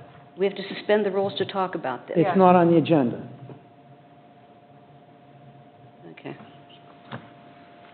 All those in favor? Aye. Aye. Opposed? All right, discussion. No, actually, you need a motion first now for the Oh. substantive part. Okay. Now I need a motion for the substantive part. Motion, what? Does it have to include A and B, A or B? Yeah, you've got two things, A and B. No, you're asking them, the township, to offer you either one, part or all. They've already told you all, but if they change their mind and only one part, they could still make a proposal. We choose, they don't. They're initially making a proposal, and we're saying, okay, you can do either one, we'll listen further to what you have to say. Okay, well, that's what this says. Right, but there was a question about whether you had to choose A or B. No, you're asking them to offer you either A or B, part or all. Did you have a motion in a second? I'm not sure. I made a motion. Jim made a motion. I'll second. And Mrs. Williams, second. Okay. Now, Yeah, but they you can don't call choose for A and B. public comment They choose. because it wasn't on the agenda. Okay. I'll call for public comment. Anyone that has any kind of questions or discussion, please come forward. All right, seeing none, And ask for the board to discuss it. okay. I will have the board discuss. Okay, it says in the book, okay, in this letter, you say that you, Mr. Petonic, we've had an appraisal since 2018, we've had an appraisal. I think so, yes. Okay, and you have refused to give that information out at this point. To the public. Have you given it to the board? I did a long time ago, in executive session. Real long time ago. Oh, can you give it to me? I can give it to the whole board again in executive session. If you want to waive and make it a public document, that's going to be up to the whole school board, Well, I don't care not up about to me. that. because it says that you can't use, and there apparently there's a conflict here, because you quote a law that says Section 708, letter B, 22, and then an I or something like that. But it says that you can only keep information confidential if the school board is considering the purchase or lease of real property. Up to the time an option to purchase or lease the property is obtained, or up to the time an agreement to purchase or lease such property is obtained, if the agreement is obtained directly. So according to this, everything has to be public about this. But you're saying that this is not... Now, the supervisors, according to, don't know your appraisal, is that right? And we don't know theirs. Why? They haven't been released to each other. They what? There was no, at the information session, they didn't reveal theirs, and we didn't reveal ours. Well, I went to one of their meetings, and they said that they hadn't gotten an appraisal, and then they had to get one because they didn't know what you had, something to that effect. They But what is obtained that, one, and that law actually that obtained says you two. can't, you have to, you They can't actually release? obtained two. They obtained one for just the rear portion and the access, and another one for everything.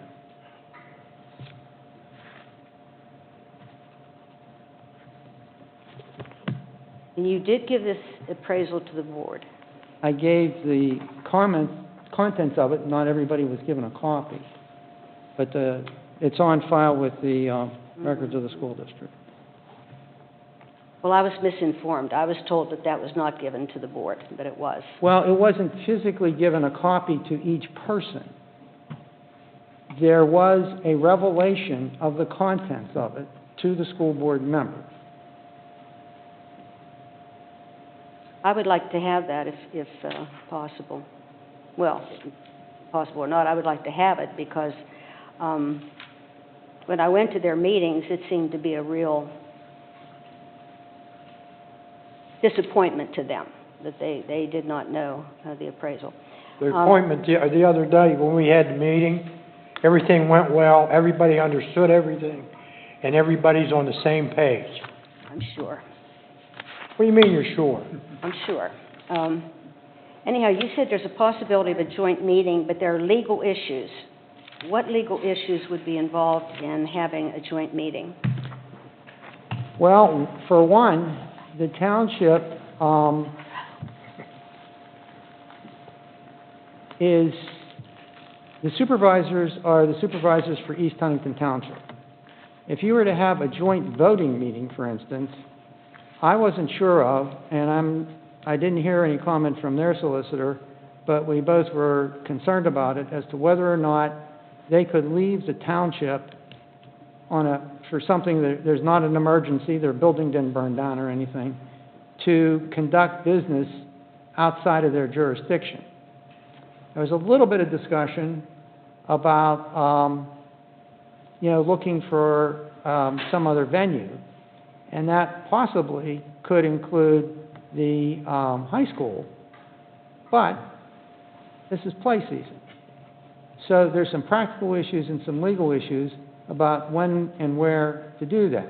And that's it. That was what was discussed. Okay, it doesn't say joint voting meeting, it says conducting a joint meeting. When I see that, I just think it's a Well, meeting. it could be just a joint meeting, or it could also be a joint voting meeting if you got down to the point where there were some, real fine points of But that would come proposals and later. Wouldn't agreement. that come later? I mean, wouldn't you have a voting meeting later? But couldn't we just have a joint meeting and...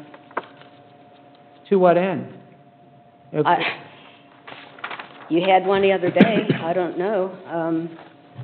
I'm not aware, other than this To be report. blunt, I think they're looking for some official indication that there is sufficient interest in the school board moving forward with them purchasing everything or making an offer in that regard, rather than just dealing with a subdivision where we keep the building and they obtain the ownership rights to the athletic area and the access road.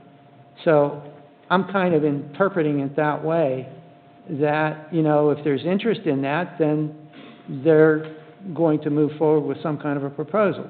If you're not interested in that, if you want to subdivide it, or if you're not interested in dealing with them at all, then you would, vote against that. So do you want to keep moving forward in that direction, or do you want to go in a totally different direction? That's what this is about. This memo indicates that they're interested in all of it. Yes.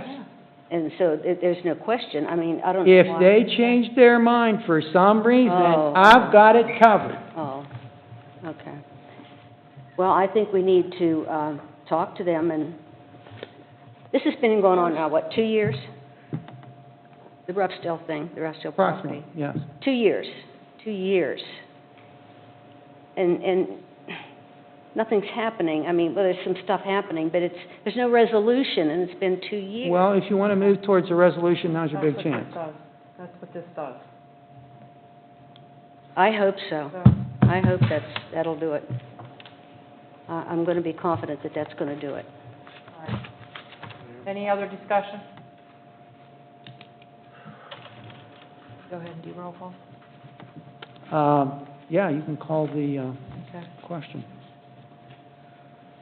Call the question or call the... Call the motion for roll call.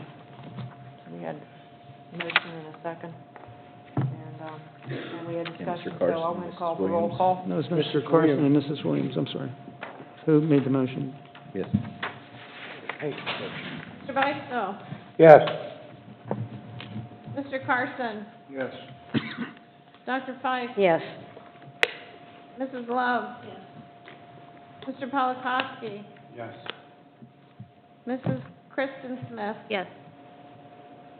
Mrs. Williams? Yes. Mrs. Rhodes? Yes. Motion carries, 8, 1 absent. New business, CWCTC representative. Board is asked to appoint a representative to the Board of Directors of the CWCTC.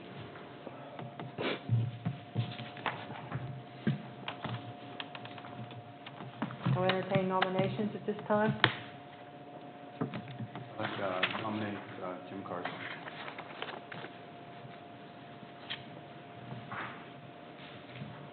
I'd like to nominate you, Jason. You've been doing it. Yeah, I respectfully decline. Thank you. You don't want to do it? Oh, okay. Okay.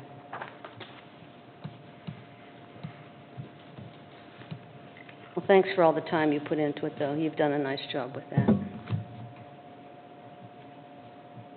Any other nominations? Close the nominations. Pardon me? Make a motion, we close the nominations. Second? Second? Second. Yes.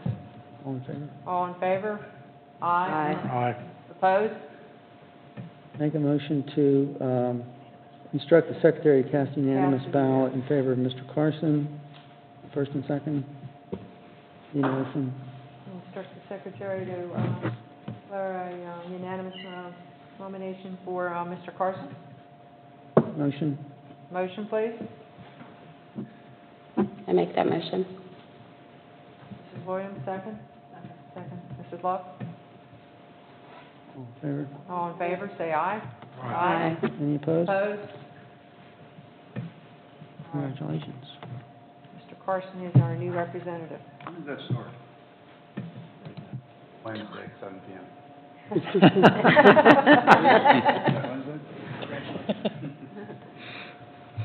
CHS? Board is asked to consider the approval of letter of agreement between Southmoreland Behavioral Care Incorporated, SPHS Behavioral Health, and Southmoreland School District commencing January 1st, 2020, and ending on December 31st, 2021.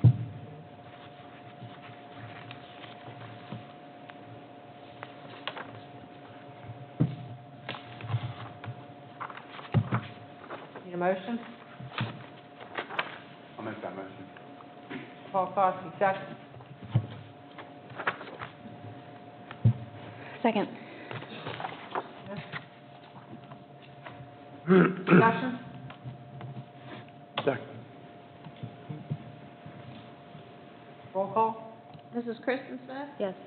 Mrs. Williams? Yes. Mr. Beistel? Yes. Mr. Carson? Yes. Dr. Fike? Yes. Mr. Polakowski? Yes. Mrs. Love? Mrs. Rhodes? Yes. Motion carries, 8, 1 absent. Mr. Mishu, do we usually do 2 years with this organization? Year to year. 2 years here, right? This one, wait, January 2020 to December of 21. I closed it out, Dr. Fike, let me hold on. That's 2 years. I mean, that's fine with me, I just didn't know.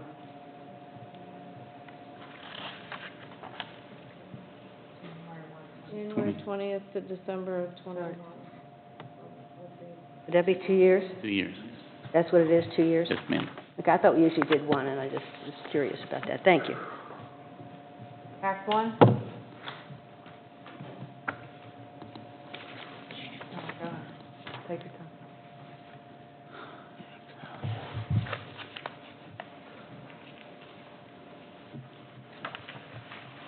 Board is asked to approve the resolution for Act One, Choice 1 or 2.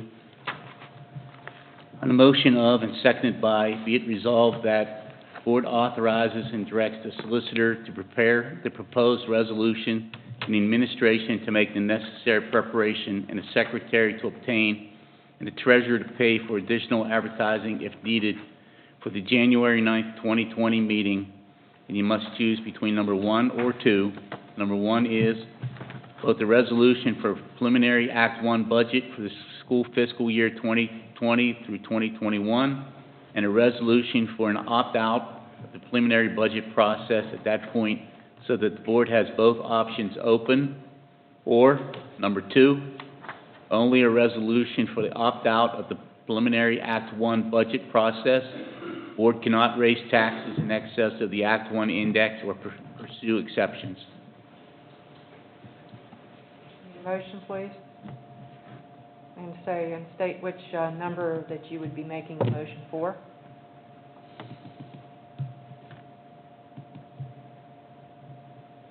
Can I explain something? Sure, go ahead. I originally thought, anticipated that there was going to be some budget discussion tonight. I guess there isn't. So I don't know which options you want to keep open, but the problem is your calendar calls for a meeting on the 9th, and you would be making all your decisions that night to either leave open the possibility of doing a preliminary budget or to opt out. And then there's a further notice that you have to give in certain things if you're pursuing the preliminary budget process. So if you knew tonight that under no way did you want to do the preliminary budget process and keep open the possibility of exceeding the index, then you could say that and I won't do anything further. I guess my logic problem is, how do you know you want to do that until you've talked about the budget, and you haven't talked about the budget yet? Am I able to ask a question prior to making a motion? I mean, I can't make a motion without asking this question, so. I think the president could recognize you for that purpose. That's If there's fine. something unclear or you need. So if we were to choose option number 2, that would mean that we could not pursue a special education exception as we did last year. Well, I don't want to steal thunder, not steal thunder, but I don't know if I'm the one to deliver the news. I'm under the impression from previous communications with Mr. Marnell that that's not going to be a possibility. I've already did the preliminary calculation on that, like I did a year ago. We would not qualify for the special education exception.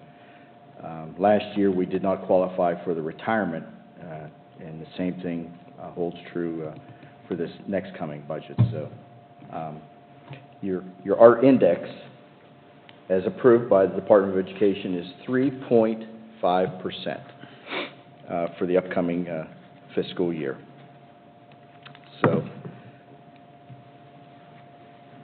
the only, I can't say the only reason, but one of the reasons for doing an early Act One preliminary proposed budget would be to seek a tax increase greater than your index amount to possibly get one of those exceptions that are left, and we would not qualify for them now. So one of the reasons for doing a preliminary Act One budget is taken away from us.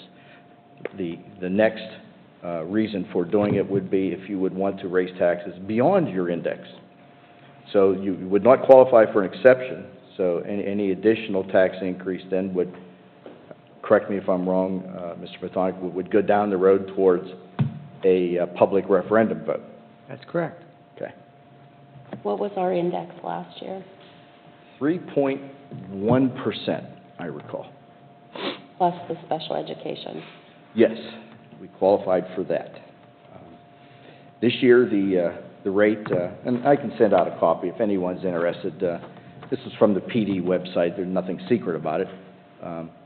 Ours is 3.5% for next year. So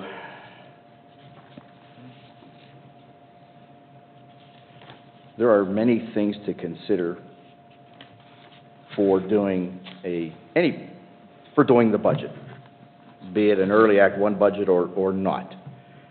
We have 3 labor agreements that are expiring, and the bulk of your salary and benefits are tied to these 3 agreements. So there's a big unknown there. What would you budget as an increase for salaries and benefits for these 3 groups? I would need some guidance on what to put in for a preliminary budget. One thing that Mr. Petonic and I have to look into is I got the factors from both counties. The factor being the taxable assessed value for Westmoreland County and for Fayette County. And I'm alarmed at the Fayette County numbers. The number for Fayette County is $4,968,350 less than it was for this current year. So next year, certified total from Fayette County is $82,487,040. For the current year, 19, it was $87,454,850. So I'm concerned, but what caused such a significant drop in taxable assessed value? It doesn't seem logical to me, and we're not aware of some. So either it's an error in their numbers, and I got to follow up with that county, Fayette County, and question their numbers. Is that a typo or what? So now Westmoreland County, it goes up incrementally, little amounts. So for 2020, the certified assessed value for Westmoreland County is, so you can copy, Dave, $119,435,040. For the current year, $118,807,210, and for 18, $117,324,070. So, the property tax growth is not there. In fact, if the Fayette County number is true, it's declined. So that alarms me. But that's something to be investigated here, if you want. So if we wanted to keep all of our options open, we would want to do the number 1, correct? Sorry, excuse me. And just because we would do number 1 now doesn't necessarily mean we are going to raise the taxes above the index. That would be a separate vote down the line. That is correct. Can I make a motion for number 1? I second. Mrs. Williams? Any further discussion on this? Yes, I have a question. I have a lot of So discussion. The only way we could do it is through a referendum to get it above. And we're not going to do that. Well, This at least gives us the option. We tried last year, we got really close and we backed away. We didn't do a referendum last year. No, we came close to getting, we tried, we was going to or something, but it didn't. It would be almost impossible to ask people to raise their own taxes. We don't know what we're, I thought last year you voted to not have the open option in January. Yeah, they did. Yeah, you did. You had the option, No, or you what just chose not happened to? was because they wanted to pursue the special education exception, you have to do the preliminary budget. So you do the preliminary budget January and you 23rd. use the index plus the calculation for the special ed. But because that's where you stop and you don't go beyond that, if you're granted the special exception, you're okay. You don't need to go to referendum. And we were ultimately successful in having PDE approve it. So that's what's different from last year to this year. You can't get this exemption for special ed or the retirement, so. Nothing. May I say something? People don't ask about very many things about the school, but they do ask about taxes. So this is kind of crude, but I went back to 2002, and I did a history of all the tax increases. I'll give him one. Of all the tax increases that have occurred since 2002. We went from 53 mills to 81.18 over that period of time. You go back, we have paid in tax increases over that period of time 302.92 mills. It starts back in 2002. These figures that I got came from the budgets, and I couldn't find anything before that. That's the earliest budget I could find. And once you pay a tax increase, you pay it forever and ever and ever and ever and ever. So if you look back at 2002, we have paid that tax millage 17 times, if you go up to 2019. You go down to 2004, that was a 9.4 mil tax increase. We've paid that for 15 years. And then if you look at their zeros, and you'll notice, and Mr. Marnell, you spoke to this before, the 70% of those zeros occur when there's a school board election. Those are the years that there are no tax increases, except for one. There's one. But the best I could calculate, because I had to change it, I didn't have 2019 at the time, it's about a 3.5% increase per year on average, if you average them all out over that period of time. And I think this is something that we can talk to people about and let them know where we stand, what we've been doing. I think historically it shows pretty low tax increases until, except for the very top, and then you get down to the bottom, they start to go up 3, 4, 3, 5. It'll start to go up those rates. So I think we can look at that and help us to understand where we are, what we've been doing. It's good information for us to have,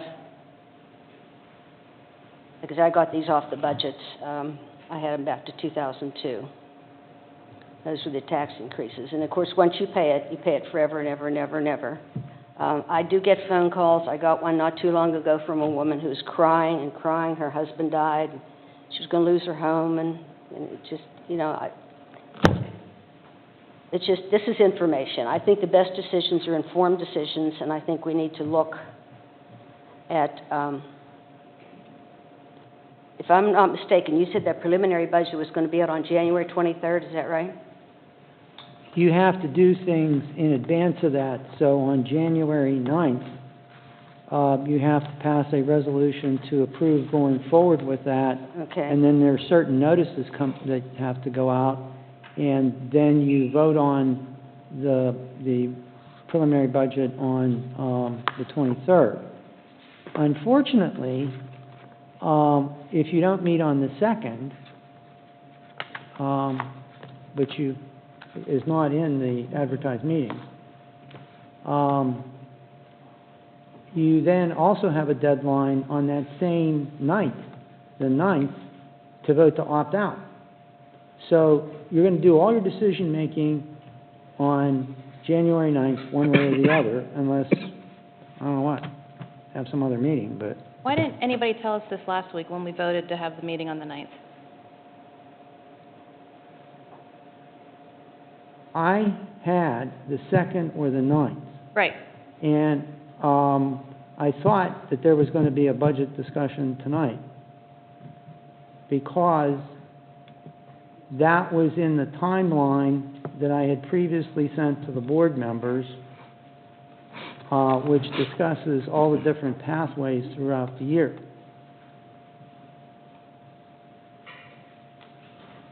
I asked this question before. There's no meeting on January 23rd then, right?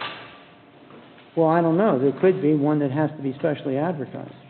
That was what I was getting at. It could You get to know the what? point, it could get to I'll the tell you point what, where I we did had that to. from memory. I'm not sure if we put that in as a possibility or not. I know the 9th is in there. You have it, Mr. Masher? It's written up in the upper right-hand corner. Right. No, it's on there It's listed. as a possibility. So is there And you also have We another voted to meeting have on that. the 16th. there which is a meeting on the more regular. 23rd. See, I asked that question, and they said it's not been established, but, it's been established then that there's a meeting on the 23rd?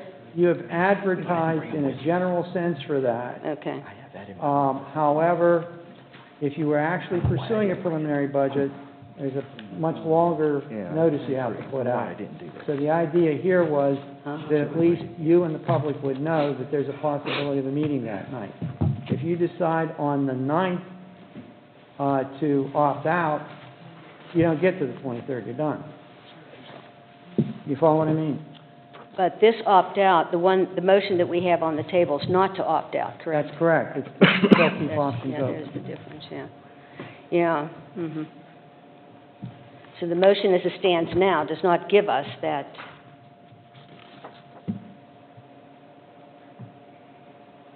way. that option for the 23rd, that, No, it keeps everything open. well, it keeps everything open, but we don't have, but the opt-out is what I'm talking about. The motion as it stands now, we're not opting out of the Act One increase, right?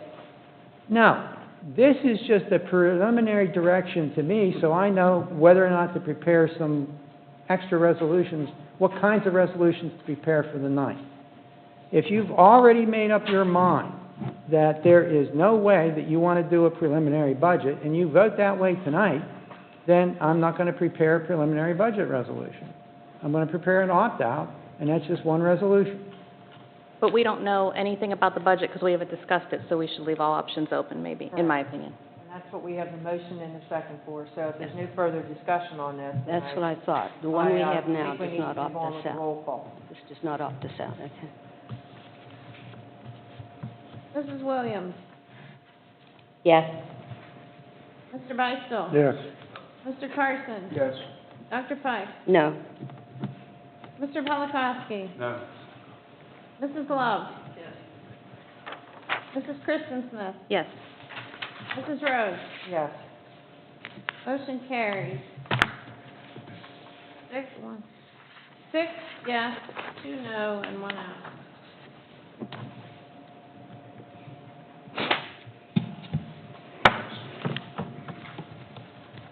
All right, moving on to personnel psychologist. I will now entertain a motion to table this until we have more information. I'll make that motion. I'll second. Any discussion?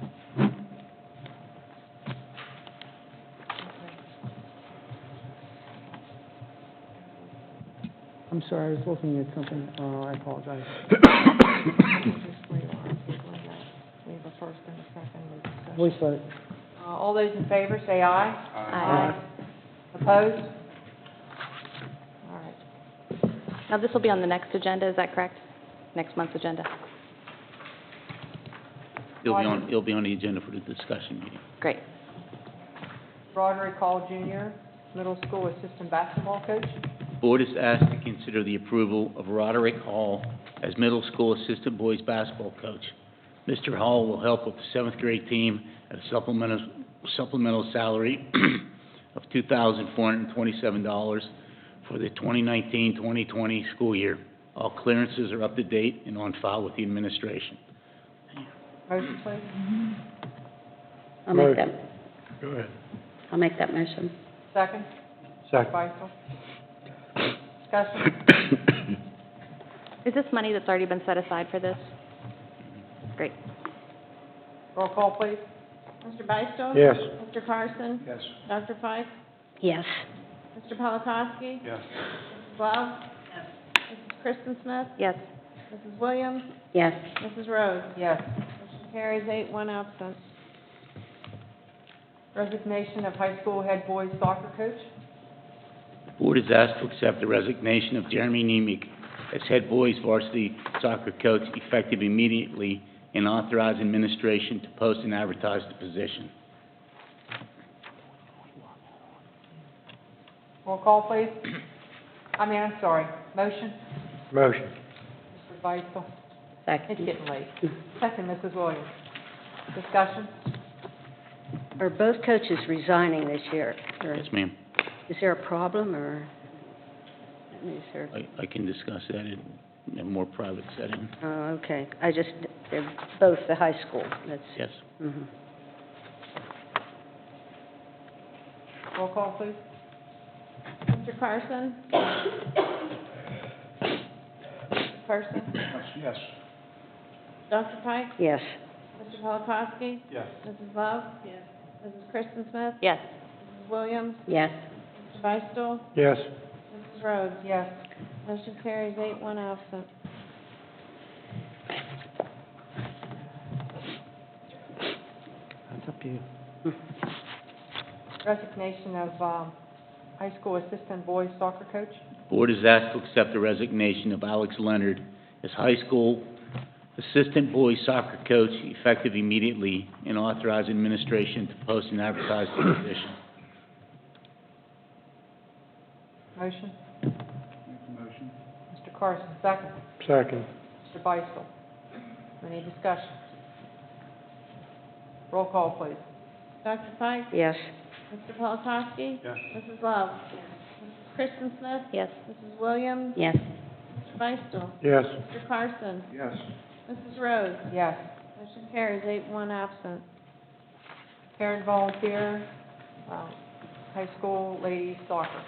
Board is asked to approve Jeff Schaefer as a parent volunteer for the high school SHS ladies soccer. Clearances are up to date and on file with administration. Motion, please. I'll make a motion. Smith? Kristen Smith. Second. Second. Mr. Carson. Discussion? Roll call, please. Mr. Polakowski? Yes. Mrs. Love? Yes. Mrs. Kristen Smith? Yes. Mrs. Williams? Yes. Mr. Beistel? Yes. Mr. Carson? Yes. Dr. Pike? Yes. Mrs. Rhodes? Yes. Motion carries 8-1 absent. I have one walk-on here. Do I have to suspend the rules for this? Yeah. Yes. We need to. Motion to suspend the rules, Motion. consider non-agenda item. Motion to suspend the rules for a non-agenda item. What is it? Do we know what it is?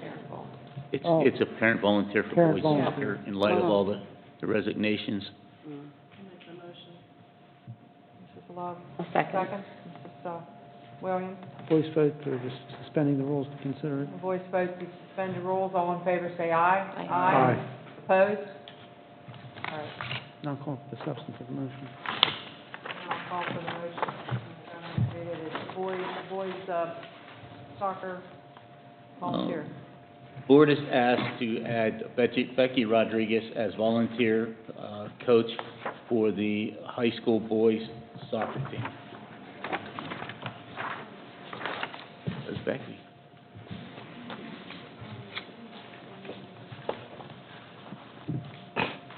Myself and, it is both Mrs.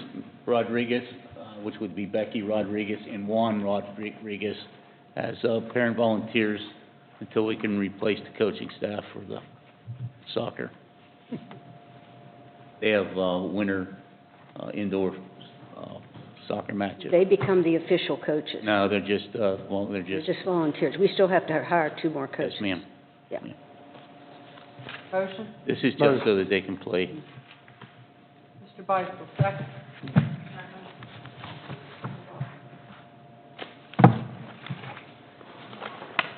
Discussion? Roll call? Mrs. Love? Mrs. Kristen Smith? Yes. Mrs. Williams? Yes. Mr. Geisel? Yes. Mr. Carson? Yes. Dr. Pike? Yes. Mr. Bahokoski? Mrs. Rhodes? Yes. Motion carries 8-1 absent.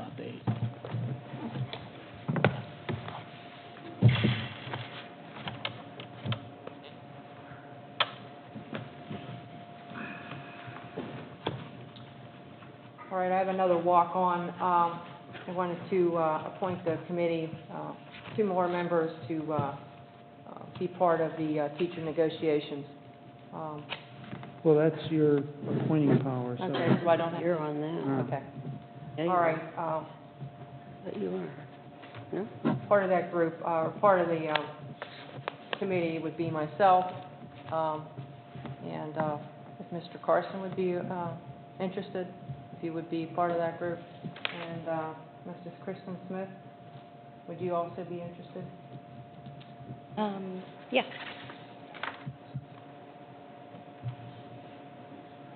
Yeah. Negotiations, you're on there. I thought they were suspending that. I thought they were taking that. Well, yeah, but I'm not sure it's gonna be like that, I think. You are now.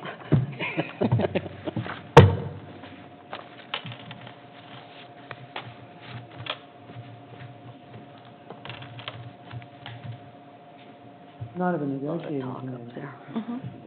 It could be 3, 4. Williams, would you be interested in also being part of that? Yes, I would. All right, then we have our committee. She was already on there too, wasn't she?